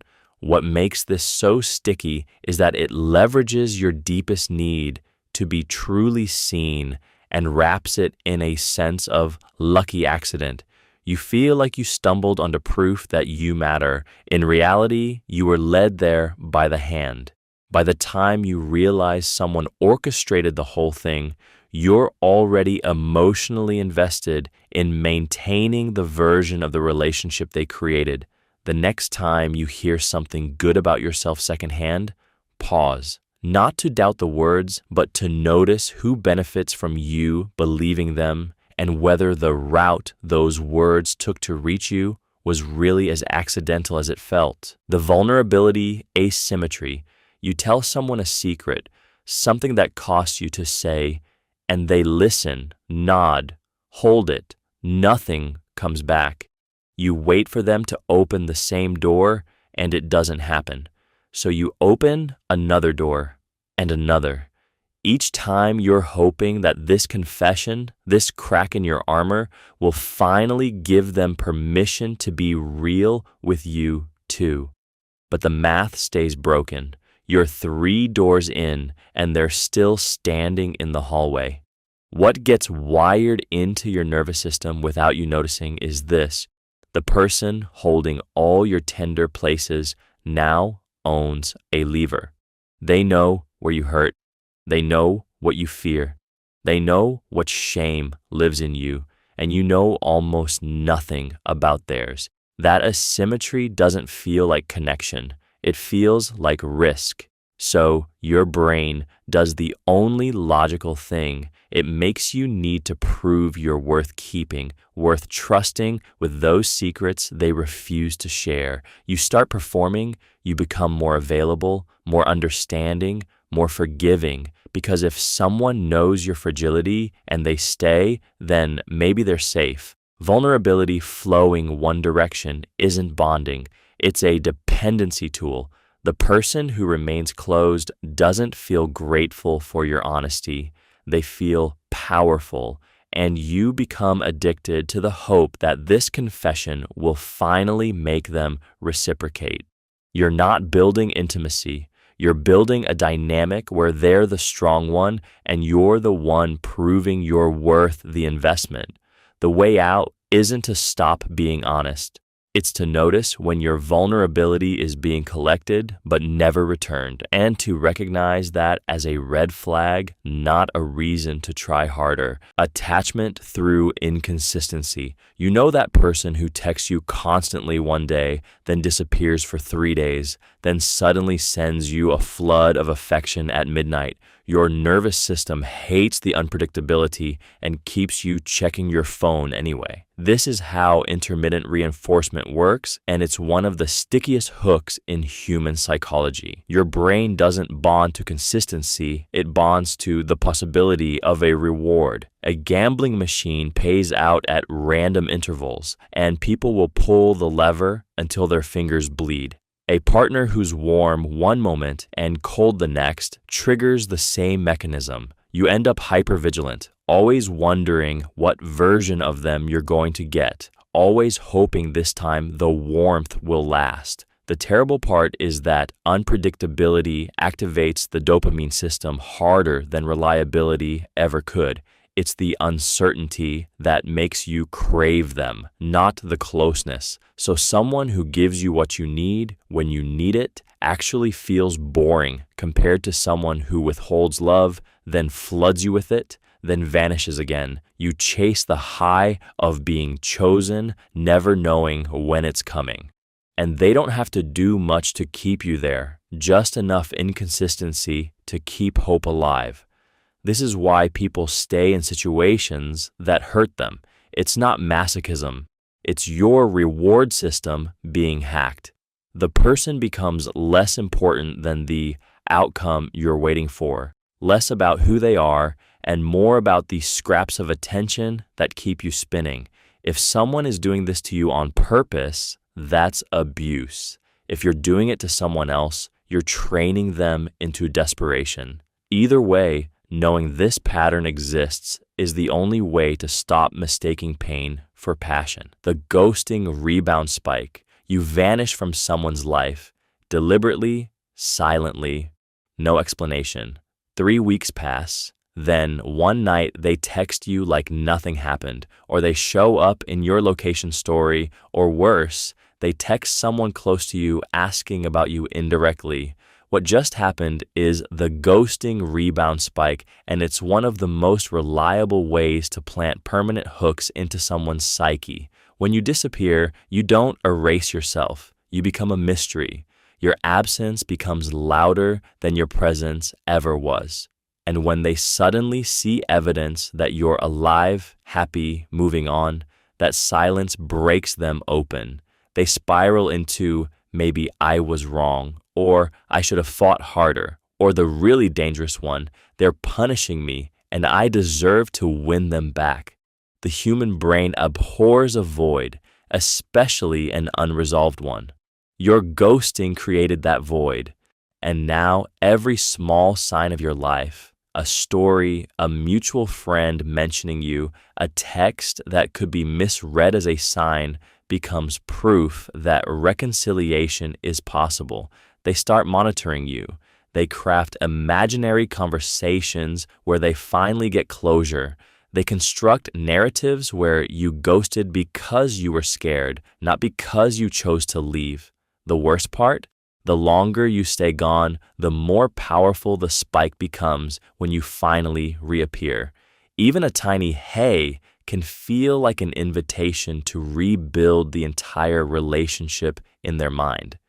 You've turned yourself into a trauma response, and unlike healthy heartbreak, which fades, ghosting creates a permanent itch they can't quite scratch, one that flares up every time they accidentally remember you exist.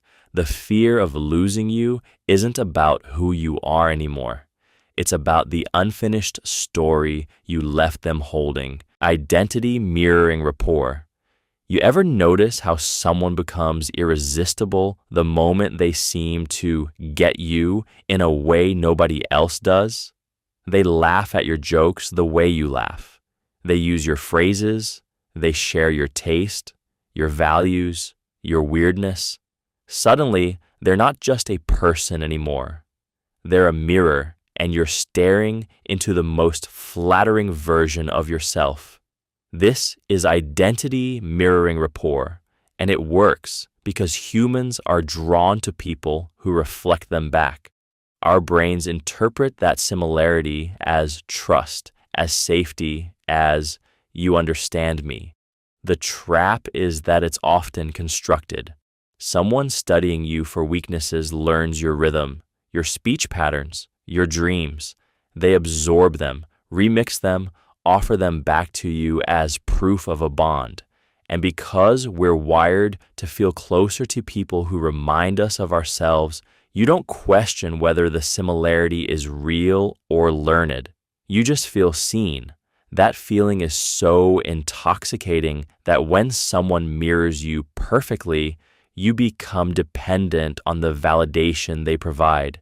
They've become the only person who truly understands you because they've made themselves into whatever you needed them to be. The real danger isn't the technique itself. It's that once you've felt that kind of mirrored connection, ordinary people start to feel distant and inauthentic by comparison.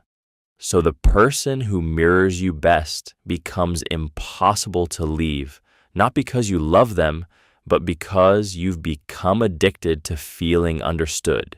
They've made themselves into your reflection, and losing them means losing the one place where you see yourself as worthy. The hook runs deep, and the person who knows how to mirror knows exactly when to dial it up, making themselves feel less like a person and more like proof that you matter. Scarcity of understanding. Think about the last time someone really got you without you having to explain yourself. Not just heard your words, but understood the thing underneath, why you do, what you actually need, the shape of your loneliness or ambition. How rare was that feeling? Now imagine someone who has that gift, who listens in a way that makes you feel genuinely seen. You become obsessed with keeping them around, not because they are perfect, but because they are the only mirror you have found. That scarcity is the trap. When understanding feels this hard to find, you start organizing your entire emotional life around whoever seems to have it. You laugh at jokes you don't find funny. You stay in conversations longer than you want to. You soften arguments you might otherwise press, all to keep that person from leaving, because losing them feels like losing the only person who will ever understand you. The dark part is what happens next. This fear makes you smaller. You stop being yourself around them. You perform the version of yourself you think they will understand and keep loving. The deeper you go into that performance, the more desperate you become, because now they are not understanding you at all. They are understanding a character you invented. But you cannot tell them that because the fear of them leaving is too big. So you keep the mask on, keep running the performance, and paradoxically make yourself even more dependent on their understanding while simultaneously making true understanding impossible. That scarcity of being known becomes self-fulfilling. The way out is learning to understand yourself first, not perfectly, just honestly. So you are not so terrified when someone cannot read your mind. Start small. Spend 10 minutes alone asking yourself what you actually want, not what sounds good or keeps the peace, the hero narrative slot. Watch what happens when you step into someone's wreckage.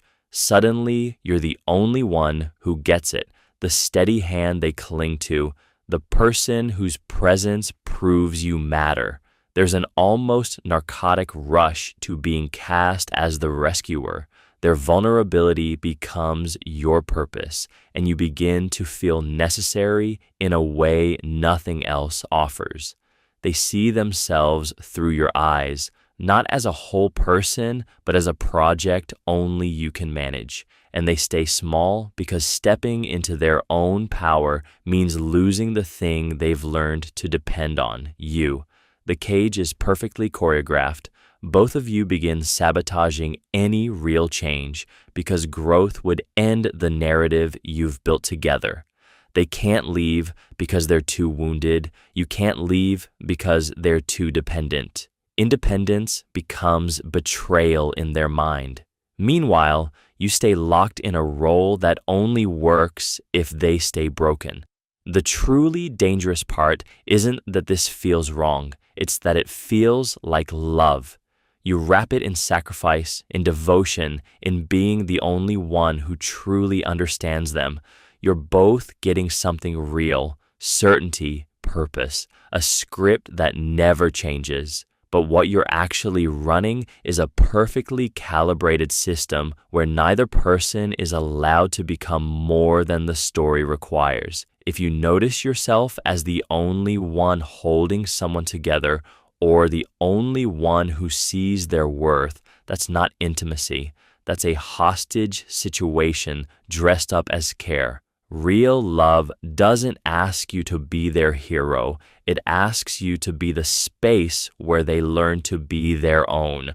So the next time someone makes you feel essential by staying stuck, pay attention to whose needs that really serves. Manufactured jealousy triggers.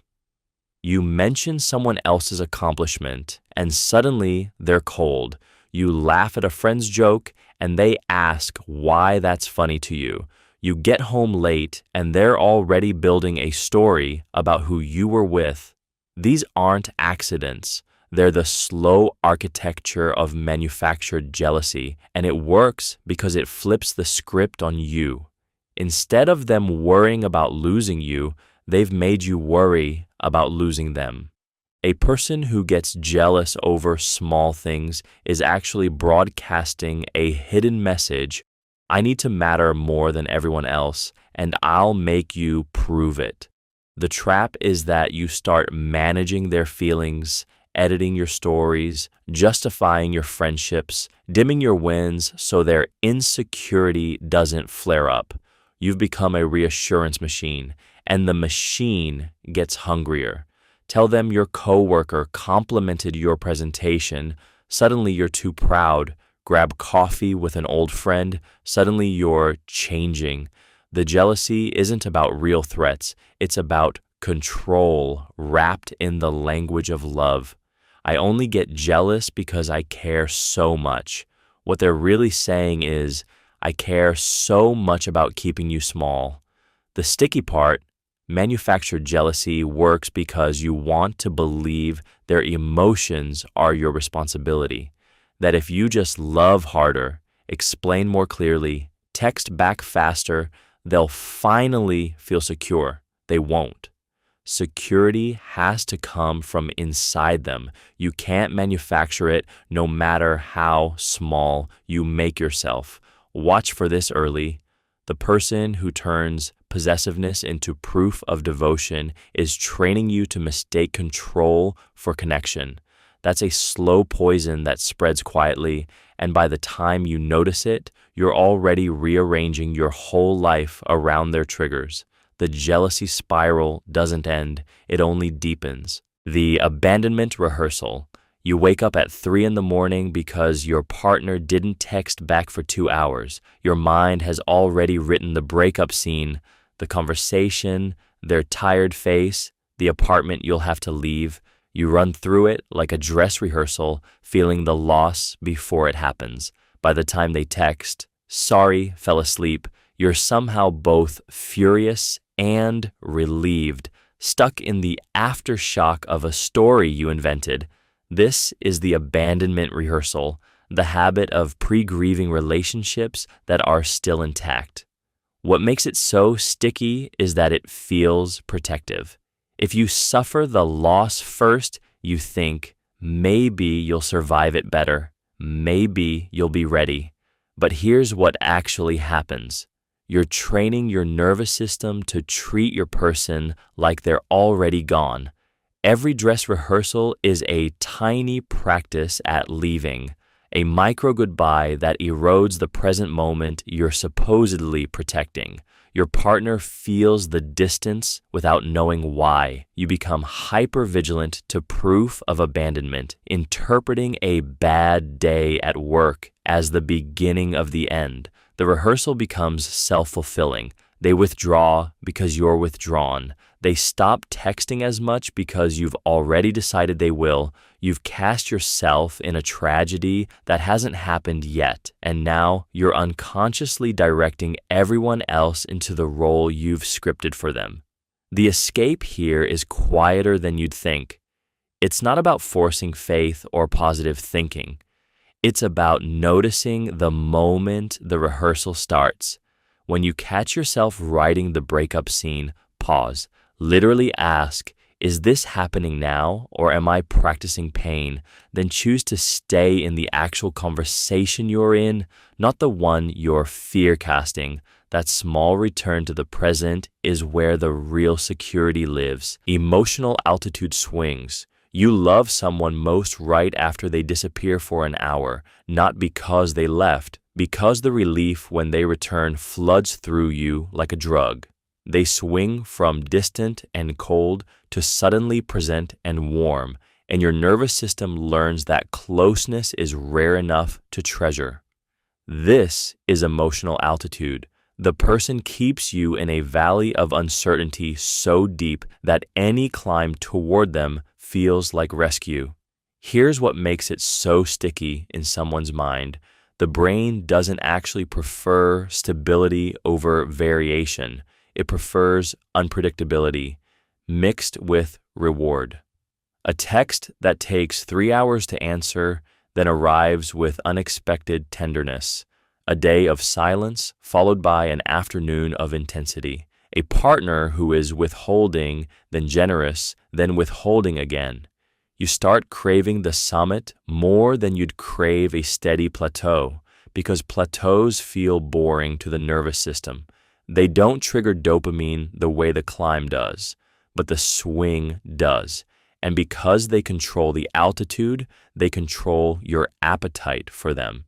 You begin organizing your emotional life around their next shift, waiting for the ascent, dreading the descent. The cruelest part is that you won't leave even when the swings get darker, because by then your brain has learned that devastation and relief are the same currency. You've been trained to interpret their unpredictability as depth, as passion, as proof that something real is happening. Stability would feel like abandonment now, so they don't have to be kind. They just have to be variable. And you, exhausted and electrified at once, will stay. That pattern becomes the price of admission to feeling alive with them. The worst trap is noticing you've started seeking out the drop just to feel the climb again. The confession privilege. You tell someone something you've never said aloud before, a fear, a shame, a dark thought you've carried alone. The moment those words leave your mouth, something shifts. They become the keeper of a secret piece of you, and suddenly they feel less like a friend and more like a vault. This is the confession privilege at work, and it's one of the stickiest traps in human connection. When you reveal something vulnerable to someone, your brain registers them as special, as someone who has earned access to the real you. But here's what makes it dark. They now hold the power to weaponize that confession, not necessarily by telling others, though they could. More often, it's subtler. They know which wounds are still bleeding. They know what shame sits in your chest.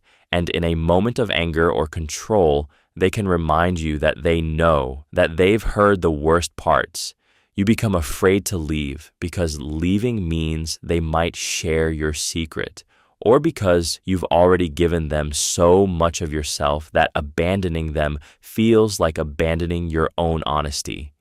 It's a form of leverage that doesn't require threats, just the simple fact that they're closer to your core than anyone else. The real trap is that vulnerability itself becomes a chain. You confused intimacy with safety, and now the person who knows you best might be exactly the person who can hurt you deepest. If you're finding yourself reluctant to distance from someone who makes you small, ask yourself, am I staying because they're good for me or because they already know too much about me to leave? That distinction matters more than you probably think. The confession privilege doesn't need to be weaponized explicitly to work. The fear alone keeps you tethered. Uniqueness of your worldview. You see the world differently than almost everyone else they know, maybe through a hard-won philosophy about meaning or patterns in human behavior most people miss, or a way of talking about loss that makes them feel seen for the first time. When someone bumps into that kind of rare lens, something shifts. They start to wonder what it would feel like to lose access to it, because you're not just another person with opinions. You are someone who has apparently done the work of building a coherent way of looking at life, and that rarity makes you magnetic. They register that you see things they cannot see alone, and they become quietly afraid of the gap that would open if you were gone. The trap deepens because the more distinctive your worldview, the harder it becomes to imagine replacing you with someone whose perspective lands the same way. Your uniqueness does not have to be grand or intellectual. It could be the way you find humor in small losses, or how you stay calm when others panic, or the questions you ask that make them think differently about their own lives. What makes it stick is that they grow dependent on that vantage point, organizing their own thinking around your way of seeing. When you are not there to reflect their experience back through that rare lens, the world feels smaller, flatter, more ordinary. The person who notices this dependency should know being the only one who sees something that way is exactly what makes you hard to leave.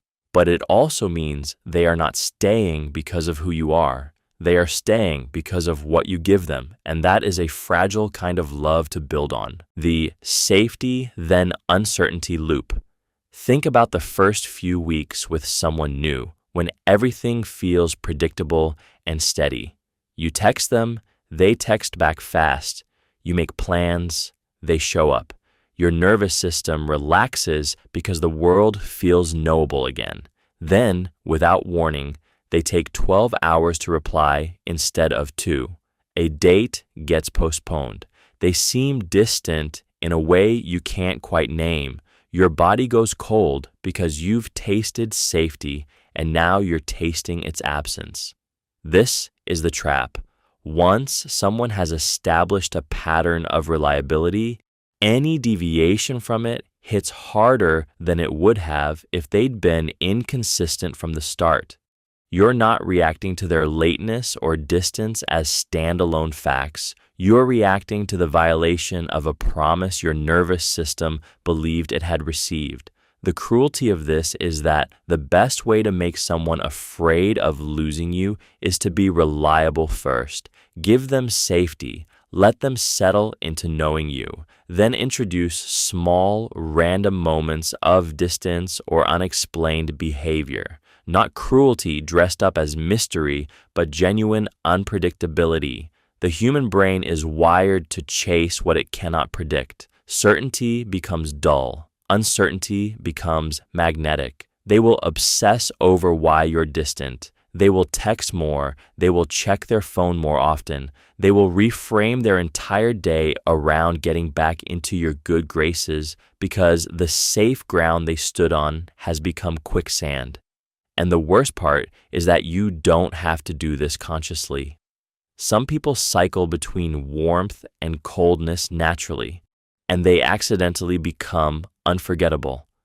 Not because they're special, but because they've weaponized their own inconsistency.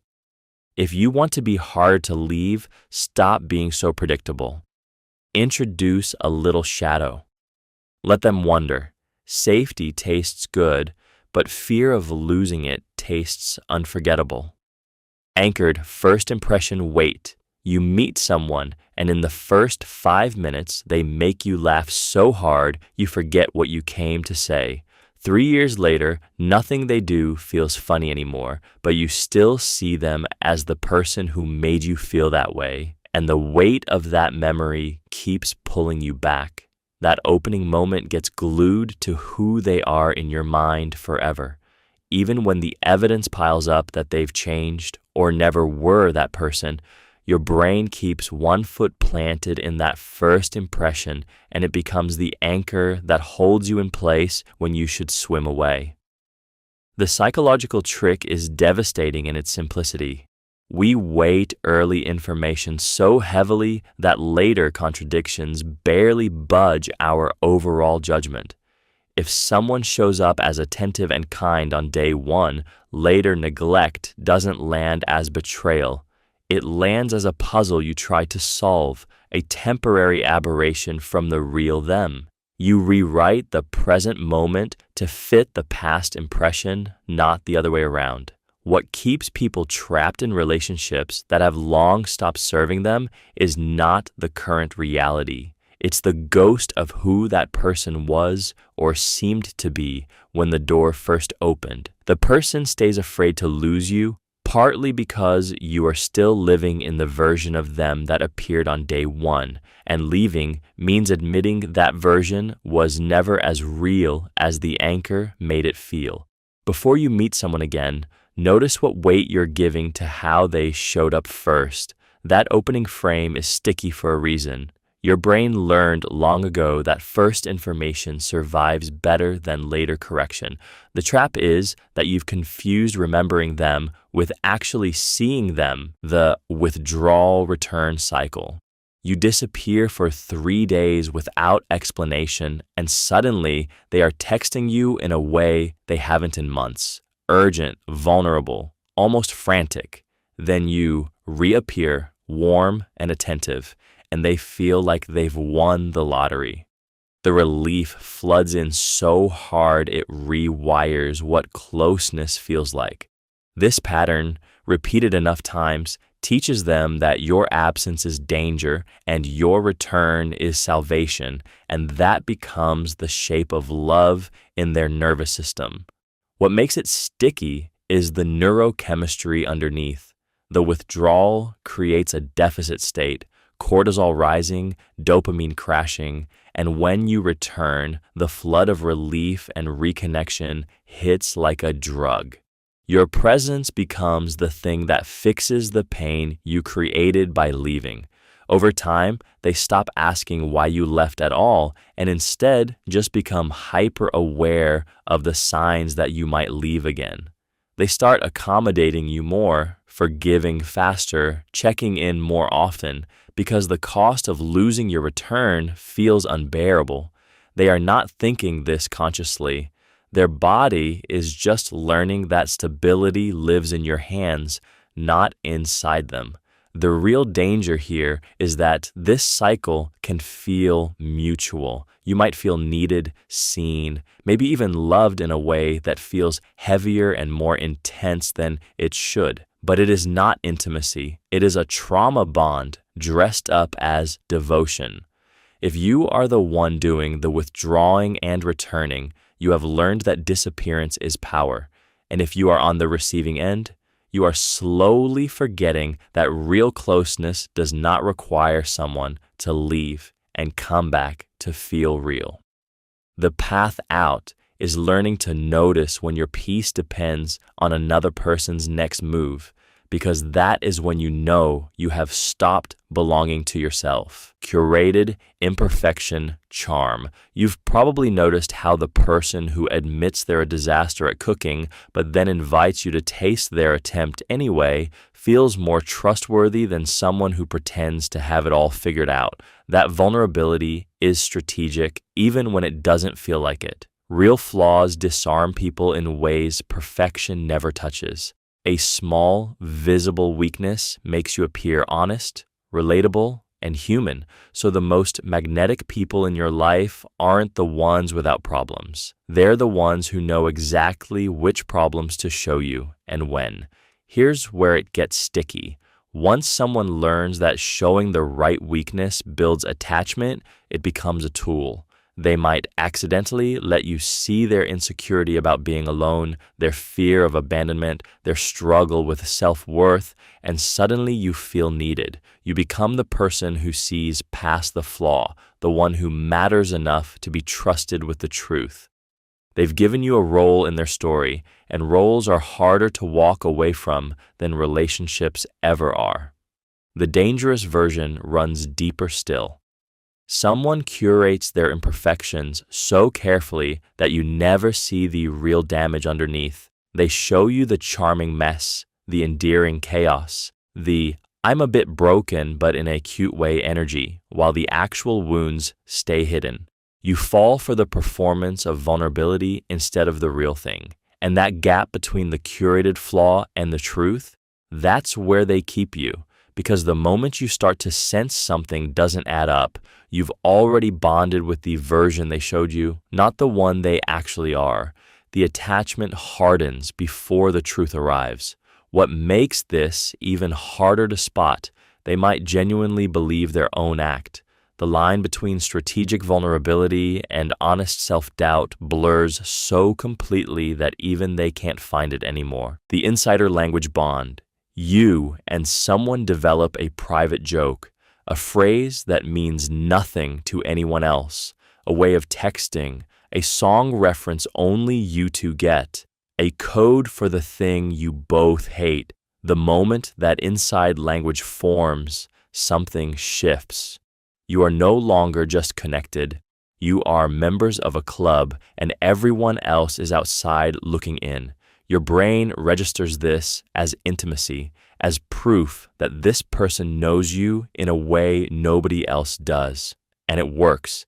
The feeling is real. But here's where the hook deepens into something darker. That insider language becomes a cage. Once it exists, leaving means losing not just the person, but the language itself. The jokes die. The references go silent. The coded text messages stop making sense. You become aware, maybe without saying it, that whoever replaces this person will not know what any of it meant, and that grief feels almost as large as losing the person. That private world you built together only exists in the space between you two. So you stay partly out of love, and partly because walking away means that entire language dies with the relationship, and your brain treats language death like a small death of yourself.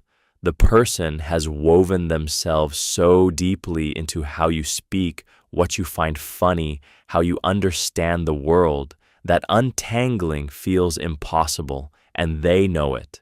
Whether conscious or not, they know that you are not just afraid of losing them.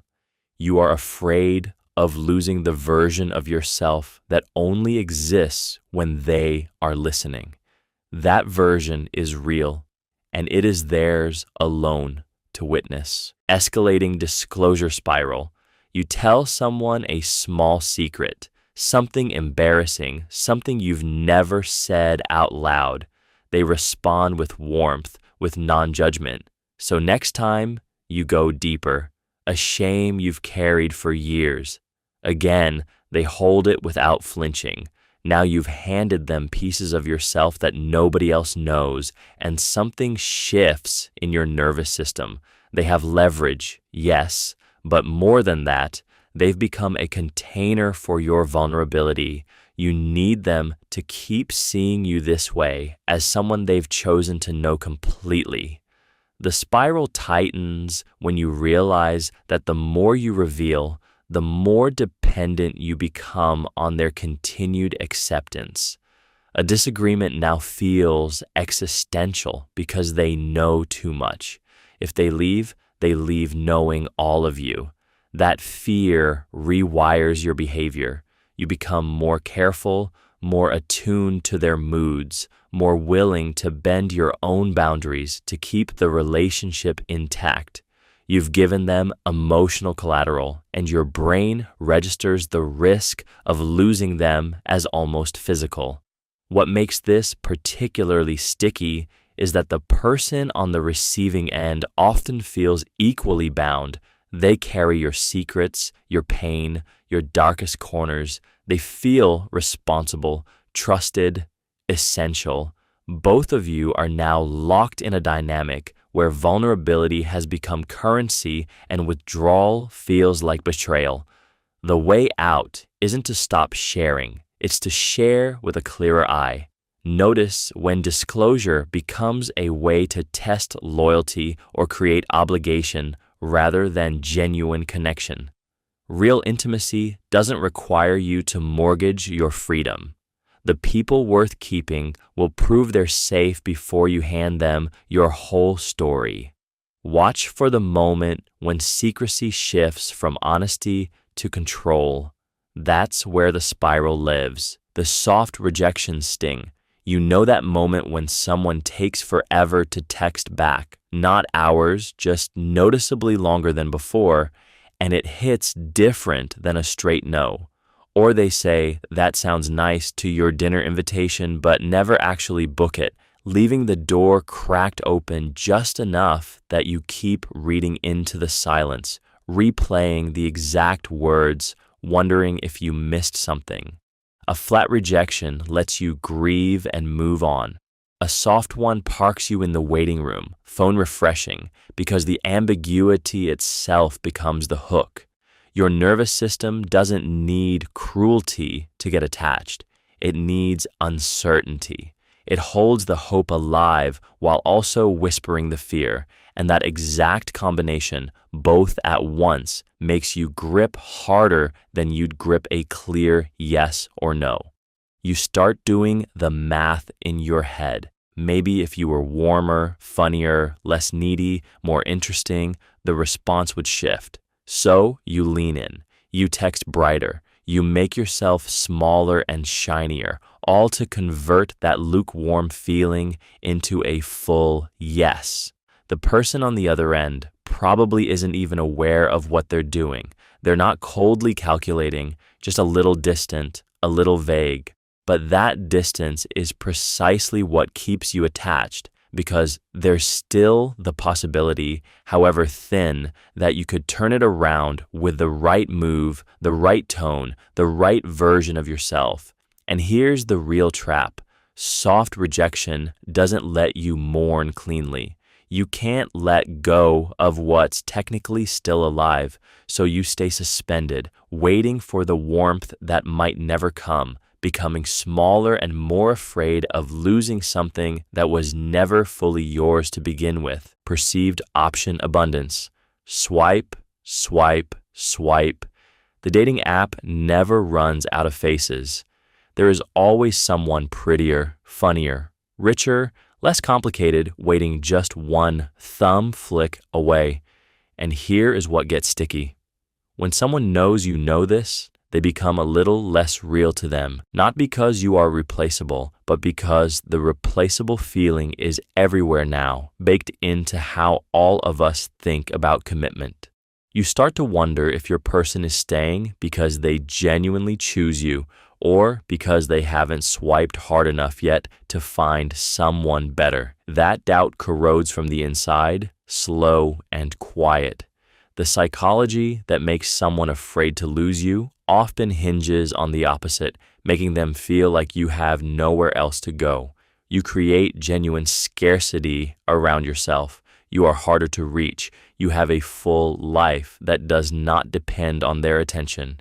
You mention, casually and never desperately, the opportunities you turn down, the invitations you get, the people who want your time, not to trigger obvious jealousy, but to remind them that your presence is something they earned, not something they are entitled to. The human brain is wired to value what is rare and hard to keep. Give someone unlimited access, and they relax into taking you for granted. Restrict it, not cruelly, but genuinely, through having a life with real boundaries and real choices, and suddenly you shift from a given to a choice they have to keep making. That fear of losing you lives in the gap between what they have and what they might lose. When your presence feels optional to you, it becomes precious to them. The scarcity you create is not a lie. It is just the truth you stop hiding. The nostalgia callback trigger. You're scrolling at 11 p.m. when they text you a photo from 3 years ago. The two of you at that beach, laughing hard enough that your eyes squeeze shut. Your stomach does a small flip. Suddenly, the present tense feels thin. They didn't send it to make you smile. They sent it to remind you that something real existed, and that reminder lands different now. Nostalgia is a rope they can pull anytime, and it works because you can't argue with a genuine moment that already happened. The trick isn't that the memory is fake. It's that they're rewinding to a version of you both that felt easier before resentment, before distance, before doubt crept in. When they do this, they're not lying about the good times. They're just erasing the context around why those good times stopped. You loved them then. You can love them again. Never mind what changed. That's the callback's dark power. It doesn't ask you to forgive or work through anything. It just asks you to feel that old warmth again and mistake it for a reason to stay. The scariest part is how voluntarily you walk backward. They show you the before picture, and suddenly the distance between then and now feels like a failure on your part, not a natural ending. You start thinking maybe you gave up too soon, maybe you were too harsh. By the time you realize they're using your own good memories as a cage, you're already half convinced that leaving would mean erasing the best parts of yourself. The pull works because it doesn't feel like manipulation. It feels like remembering. So next time someone texts you the past, pause long enough to ask, are they inviting you back into something real, or just reminding you that you're still tied to them? Emotional forecasting fear. You leave for work and your partner is quiet. By the time you reach your car, you've already lived through the breakup in your head. The cold conversation, the empty apartment, the nights alone scrolling through their photos. None of it happened yet. Your brain just took a 7-second silence and built an entire tragedy out of it, then demanded you feel the grief today. That's emotional forecasting, and it's a brutal trap we lay for ourselves without even knowing we're doing it. Your brain is terrifyingly good at predicting futures that never come. It borrows dread from tomorrow and makes you pay interest on it right now. And here's where it gets twisted in relationships.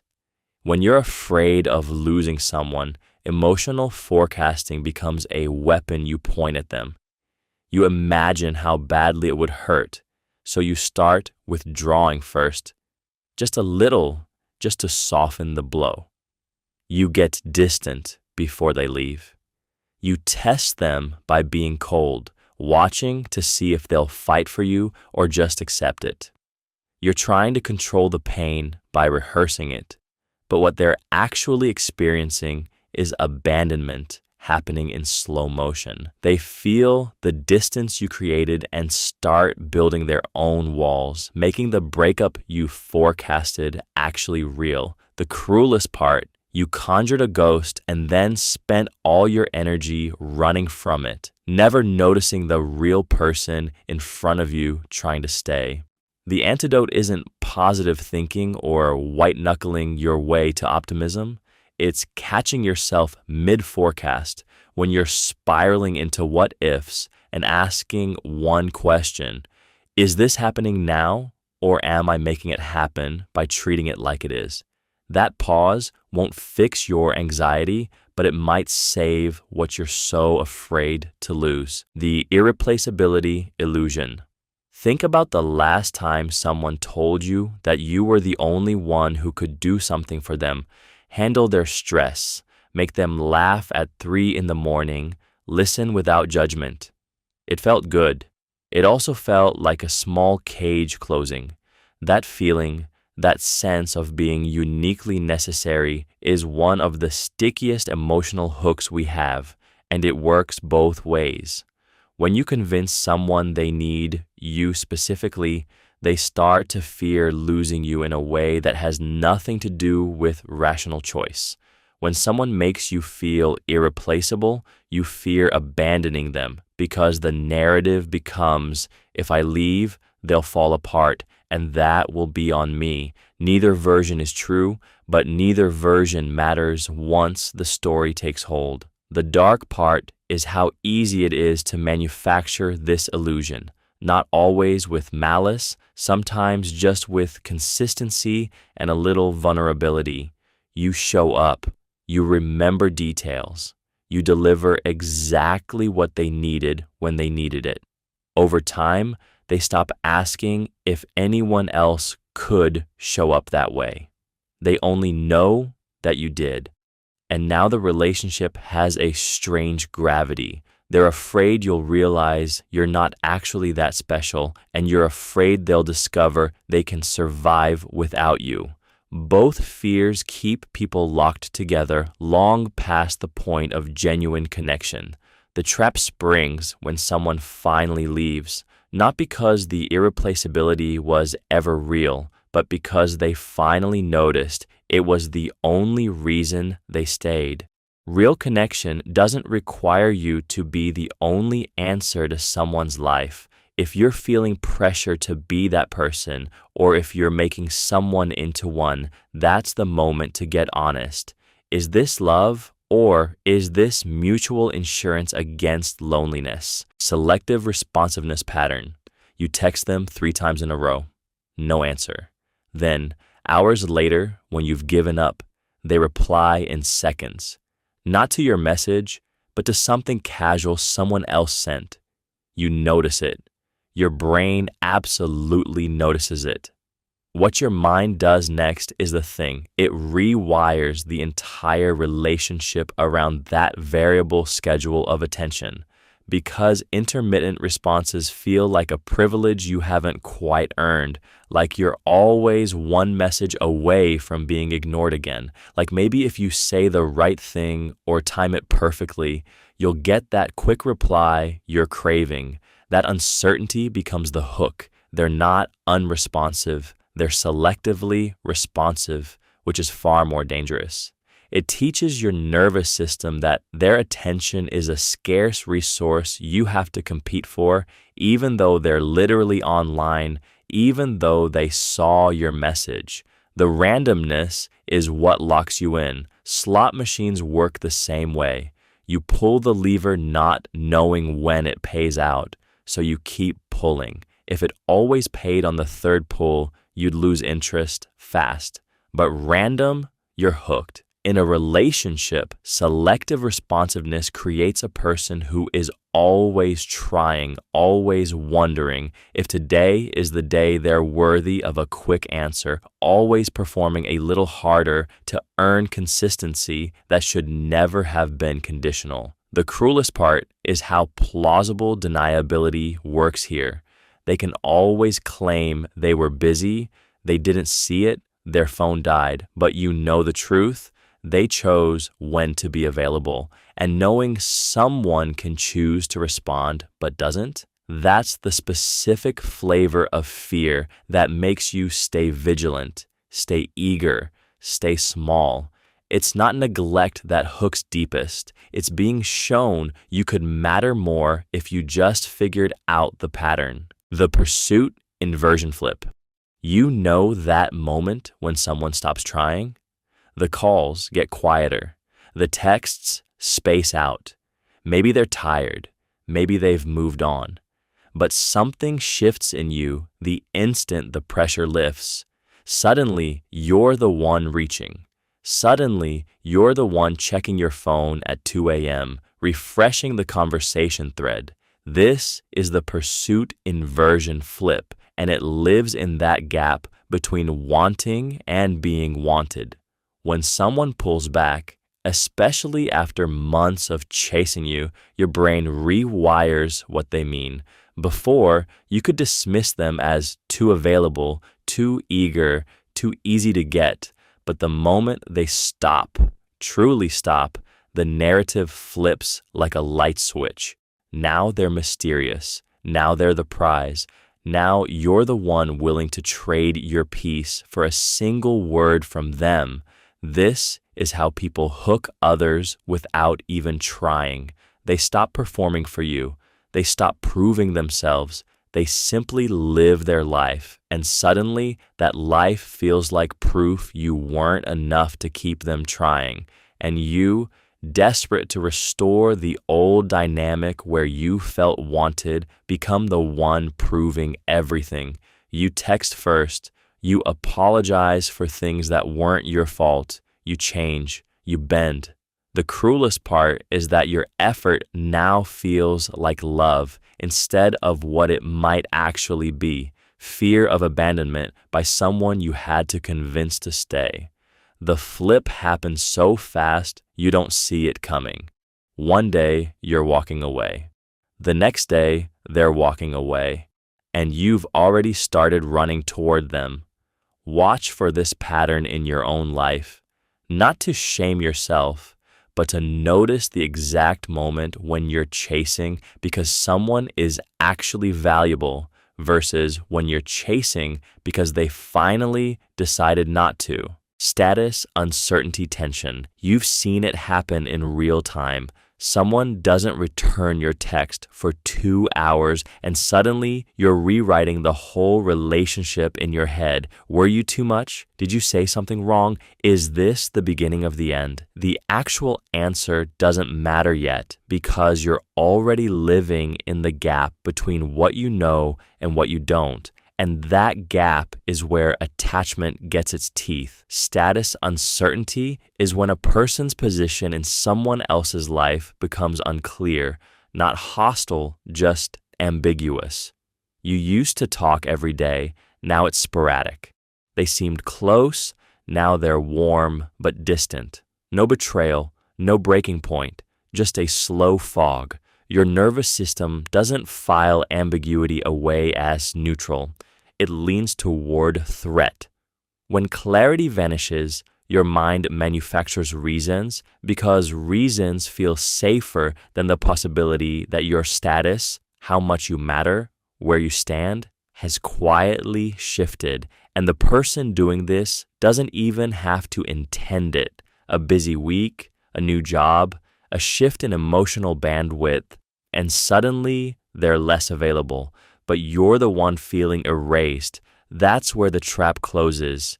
You start working harder to restore the old status. You reach out more, become hypervigilant to their moods and response times, perform different versions of yourself, hoping one will restore what was there.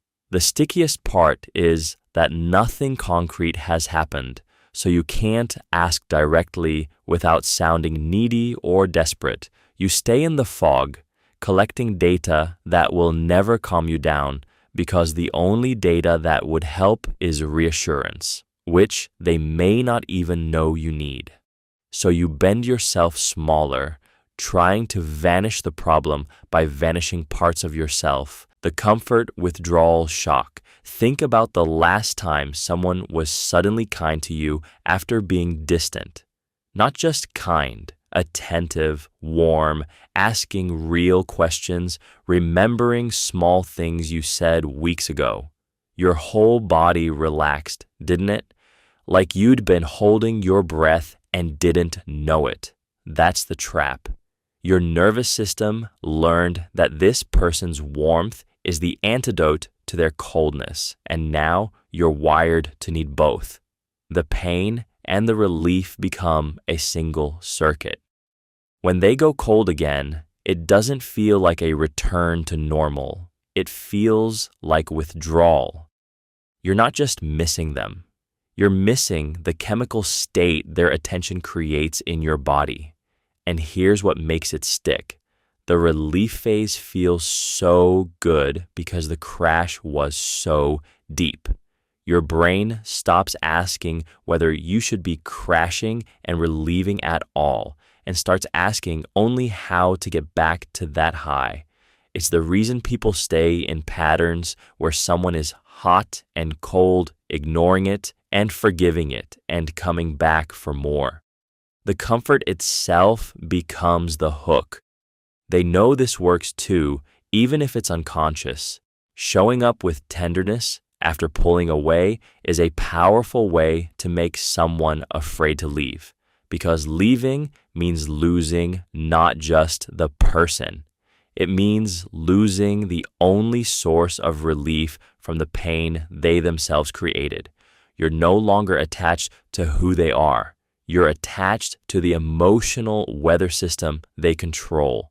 The next time you feel that sudden rush of warmth after distance, pause before you melt into it.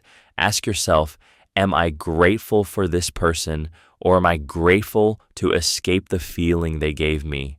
One is love. The other is dependence dressed up as devotion. Emotional pacing control. Think about the last time someone you cared about suddenly shifted how fast they replied to your messages, or how warm they felt in a room. You didn't notice the speed change until you were already off balance, suddenly reaching more, trying harder, second-guessing what you said last week. That's emotional pacing control, and it works by training someone's nervous system to crave the moments when you feel close, when you show up hot, then pull back cold, then warm up just enough to keep them hoping. You're not giving them security. You're giving them something far stickier.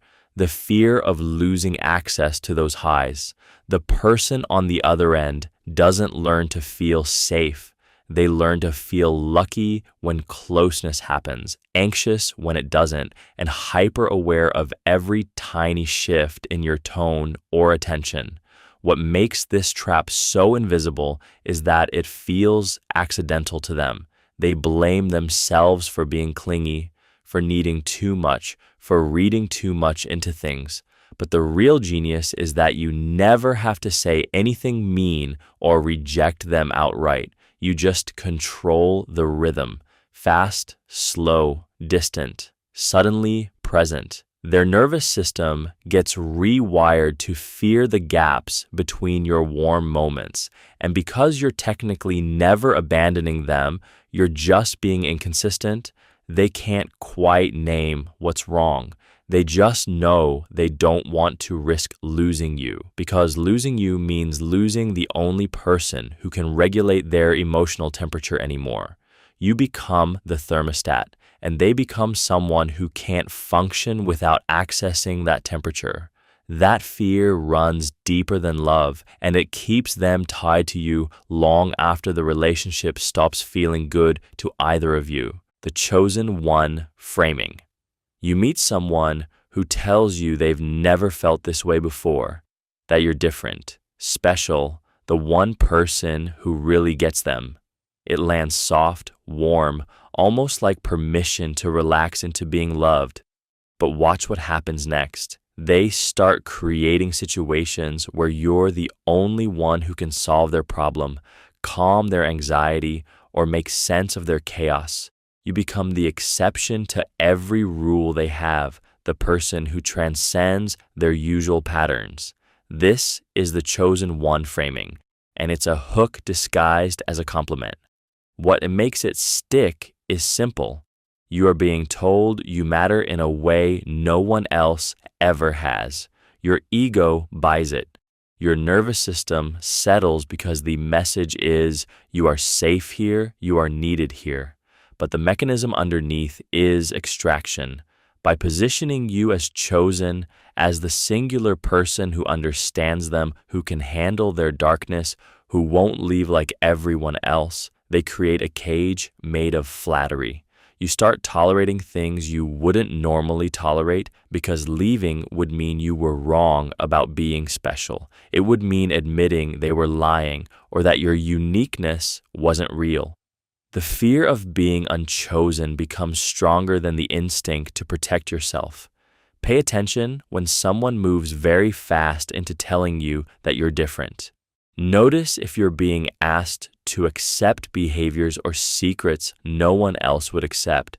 The chosen one framing always comes with a silent contract. Stay or prove you are never that special after all. The realest sign is when being ordinary, just a partner, not a savior, starts to feel like betrayal. That's when you know the frame has already set and the door is slowly closing behind you. Scarcity through busyness. You notice your partner stops texting back quickly. They're busy, they say, genuinely slammed.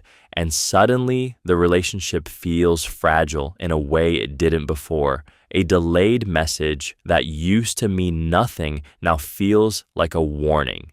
Why? Because absence, even the accidental kind, rewires how much someone matters to you.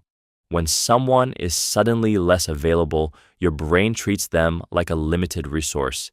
Scarcity, real or perceived, triggers urgency and hunger. The busier they get, the more you find yourself reaching out, checking in, imagining what they're doing without you. And here's the trap. They start to feel needed, not because they're doing anything differently, but because they're doing less of you.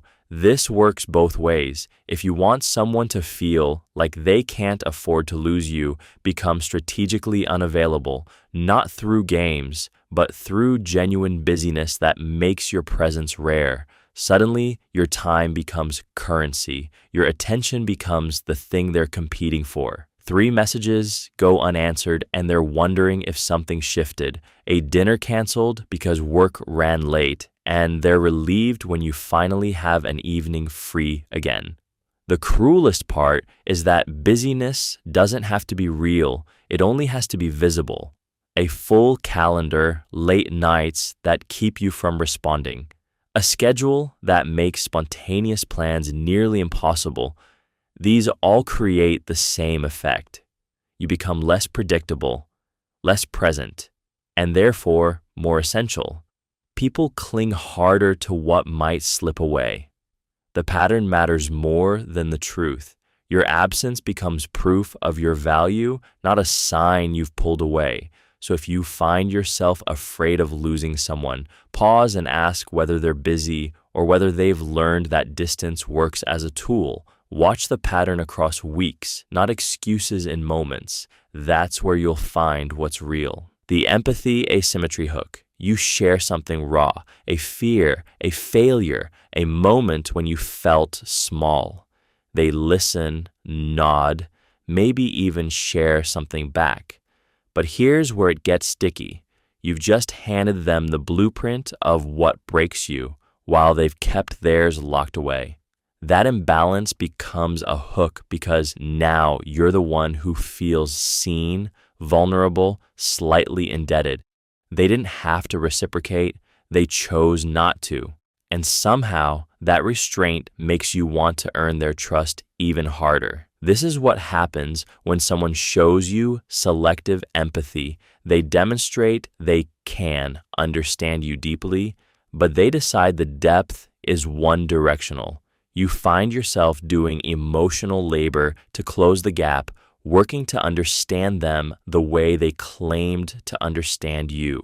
Meanwhile, they're learning exactly which vulnerabilities make you tick, which confessions make you soften, which stories make you lean in. You're not being cruel to them. You're being overly present with them. And the more emotionally fluent you become in their world, the more they become indispensable to you. They're the person who really gets it. They're the person you've trained yourself to be readable to. The quiet trap is this. You mistake being known for being loved. Someone who listens doesn't necessarily cherish you. They're just good at collecting data about you. And once you've handed over the map of what would devastate you to lose them, leaving becomes harder than staying. Fear of abandonment isn't built from closeness alone. It's built when one person has learned to exploit your empathy while keeping theirs in reserve. Watch for relationships where you're always the first to apologize, the first to explain yourself, the first to wonder if they even think about you at all. That pattern isn't intimacy, it's a slow debt. Manufactured rarity of moments. You notice your partner has gone quiet. They used to text you back in seconds. Now there's a gap, sometimes hours. When they finally do respond, the message lands heavier because you've been waiting. That scarcity rewires your brain. Suddenly, their attention becomes currency, and you find yourself checking your phone more often, crafting messages differently, timing things to match their rhythm instead of yours. This is not by accident. Some people, consciously or not, have learned that emotional withdrawal creates hunger. They cancel plans last minute, then show up unexpectedly. They're available and warm on Monday, distant on Tuesday. They disappear into their phone during dinner, then later ask why you seemed quiet. Each shift, each gap between their closeness and distance plants a small seed of uncertainty in you. You begin to reorganize your life around the unpredictable moments when they show up fully. The rarity does the work. A compliment hits harder when they rarely give them. Quality time feels precious when they guard it. Affection feels like a prize when it's withheld most of the time. Your nervous system learns to chase the feeling of being back in, and that chase becomes the glue. The trap is that you stop asking whether this pattern feels healthy because part of you has already adapted to it. You've become dependent on the relief that follows scarcity. The next time someone makes themselves mysteriously unavailable, then reappears with warmth, notice the spike in your chest. That spike is not love. It's a trained response to unpredictability. And the quieter truth, you can feel the difference between steady care and intermittent reward if you're willing to pause long enough to listen. The choice to keep dancing to that rhythm or step away is always yours, but only if you see it happening first. Dependence disguised as freedom. You meet someone who seems to want nothing from you. No demands, no clinginess, total autonomy. They encourage your friends, your hobbies, your solo trips. On the surface, it feels like the healthiest relationship you've ever had. But underneath, something stranger is happening. They've made themselves so essential to your emotional regulation that leaving feels impossible, even though they never said you had to stay. This is the trap of dependence wearing a freedom mask. The person who never needs you often becomes the person you need most, because need doesn't announce itself through jealousy or control. It whispers through absence. You come home and they're calm, unruffled, which somehow makes you desperate to prove you matter. You text first, plan around them, rearrange your life to be around someone who seemed like they'd be fine either way. And that's the mechanics of it. When someone offers you total freedom while making themselves mysteriously irreplaceable, you'll cling harder than if they'd asked you to. The absence of pressure becomes its own kind of gravity. They never demanded loyalty, so you feel like you are choosing it, except choice requires a real option to leave, and by then, you've built a life where they're the anchor point. The quiet danger here is that you start to mistake your need for their steadiness as love when it might be terror dressed up. Notice the difference between freedom you feel and freedom you actually have. The gentlest person in the room is sometimes the most dangerous, not because they're cruel, but because you've handed them your entire nervous system and called it partnership. That's when you realize the cage was never locked. You just can't imagine stepping outside it. Anticipated regret seeding. You know that feeling when someone says, "I'd hate myself if I let you go," or "I'd regret this forever." That's not casual conversation. It's a trap they're laying for your own conscience. Anticipated regret seeding works like a time bomb planted in your guilt. Someone subtly suggests that if you leave, they won't just be sad. They'll be haunted by it, broken by it, and somehow you become responsible for that future ghost they're creating. It's different from blackmail because it doesn't feel like coercion. It feels like concern for them, maybe even proof they care deeply. But here's what's actually happening. They're asking you to carry their future pain as insurance against abandonment, turning your freedom into their debt. The person who does this well never demands you stay. Instead, they paint these small, vivid pictures. Every time I look at our photos, I'll just see what we could have been. I'd probably never trust anyone again if you left. I can't imagine going through life without you. Each seed lands in your nervous system like a future you caused, even though you haven't done anything yet. And when you feel the weight of their imagined suffering, you start making choices not out of love, but out of the need to prevent someone else's regret. The real trap closes when you realize you're staying not because you want to, but because leaving would make you the villain in a story someone else is writing before it even happens. If you catch yourself justifying why you can't leave because of what it might do to someone else's future self, pause there. That future pain belongs to them, not to you. Your freedom is not their insurance policy, and their hypothetical regret is never your debt to pay. The identity vacuum threat. Imagine someone who has organized their entire life around being needed. The fixer, the therapist, the one who never leaves. Their partner knows this. One day, their partner says they're getting healthier. They don't need quite so much help. They're thinking about doing things alone. Watch what happens next. Panic. Suddenly, there are new crises, new reasons you can't possibly manage without them, new ways they've made themselves essential. They're not doing it consciously. They're running from something far deeper than control. They're running from the question, who am I if I'm not this? That's the identity vacuum threat, and it's one of the stickiest traps in attachment. When someone builds themselves entirely around your dependence on them, losing you isn't just losing a person. It's losing the scaffolding of who they think they are.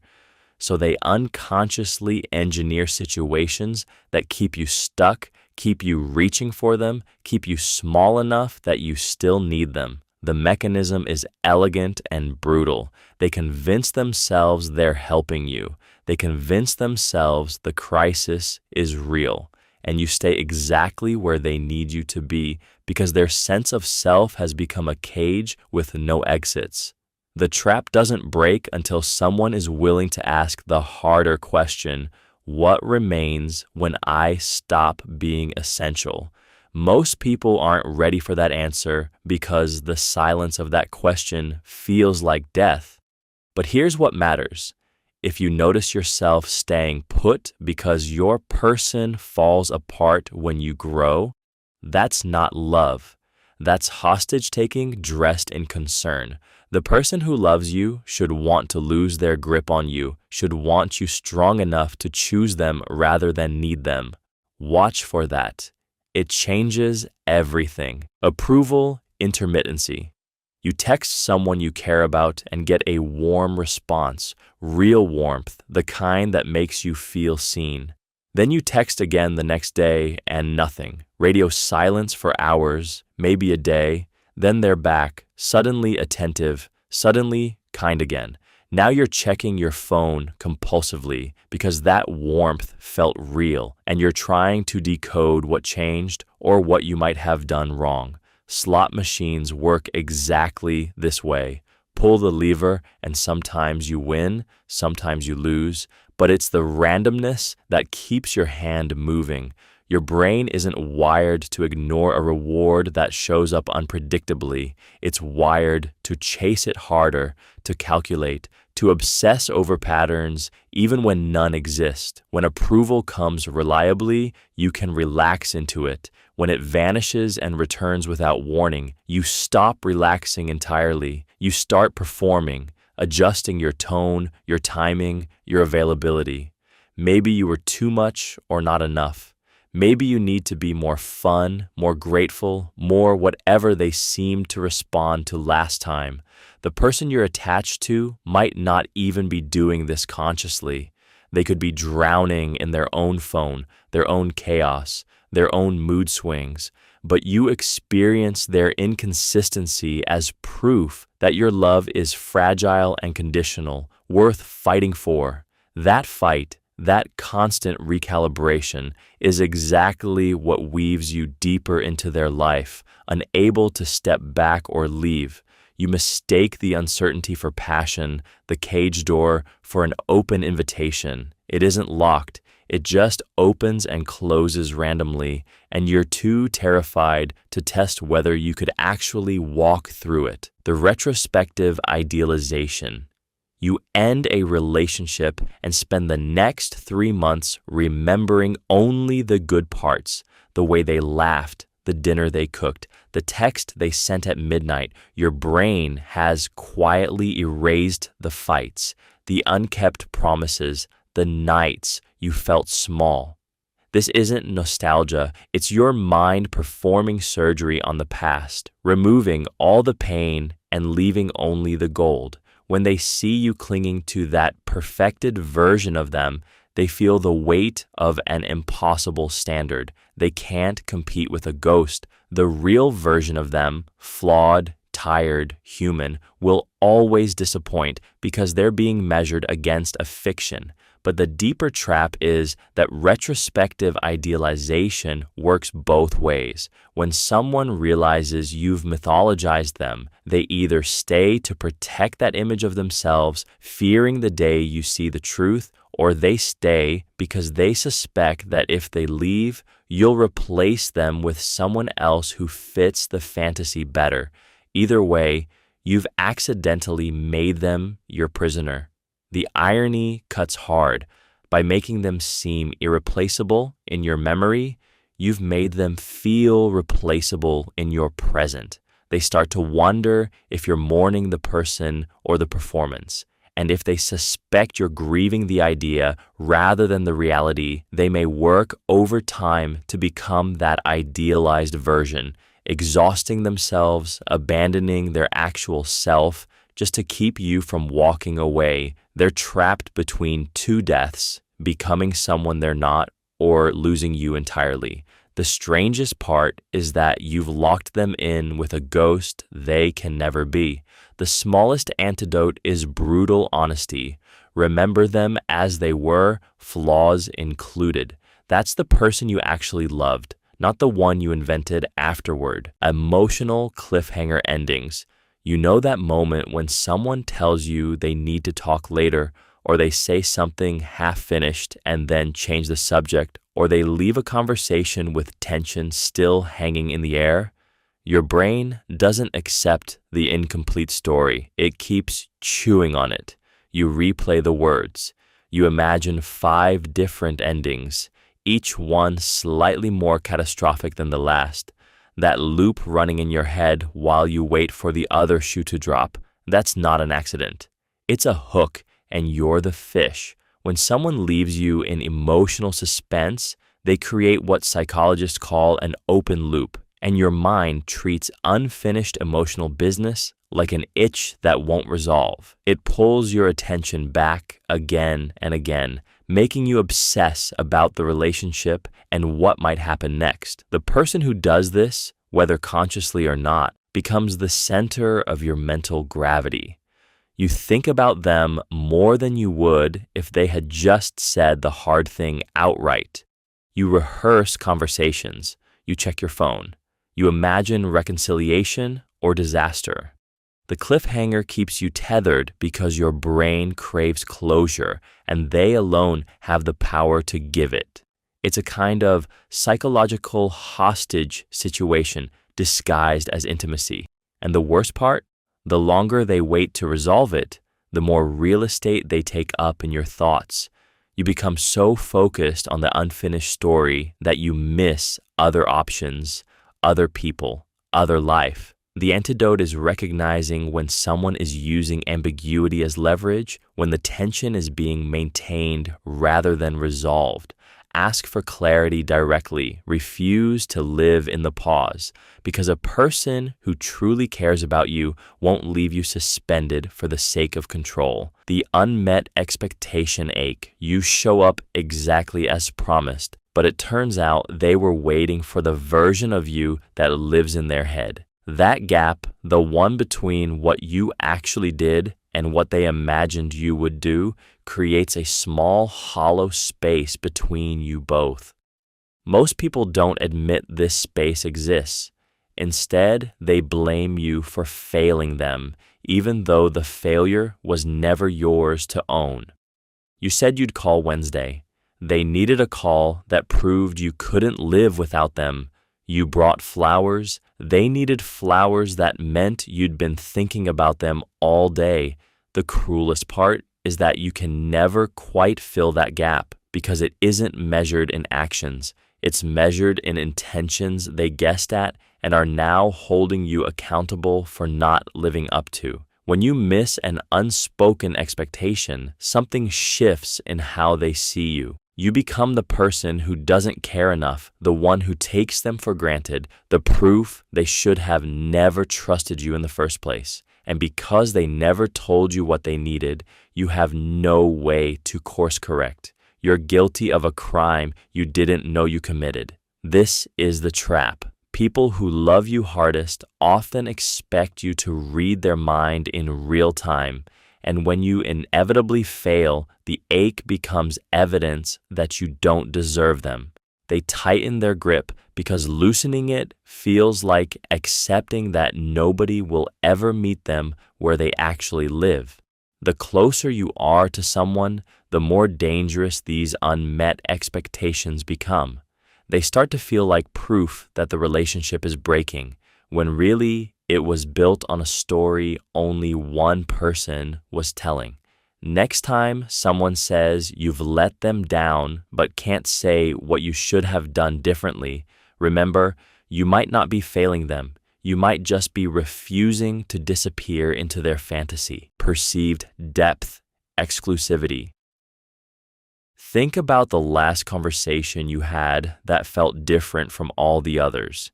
The one where someone said something they'd never told anyone, looked you straight in the eye, and made you feel like you were holding a secret that nobody else got to keep. That moment rewires attachment faster than almost anything else, because depth exclusivity creates a feeling that you are uniquely special, irreplaceably necessary. It is not actually about the secret itself.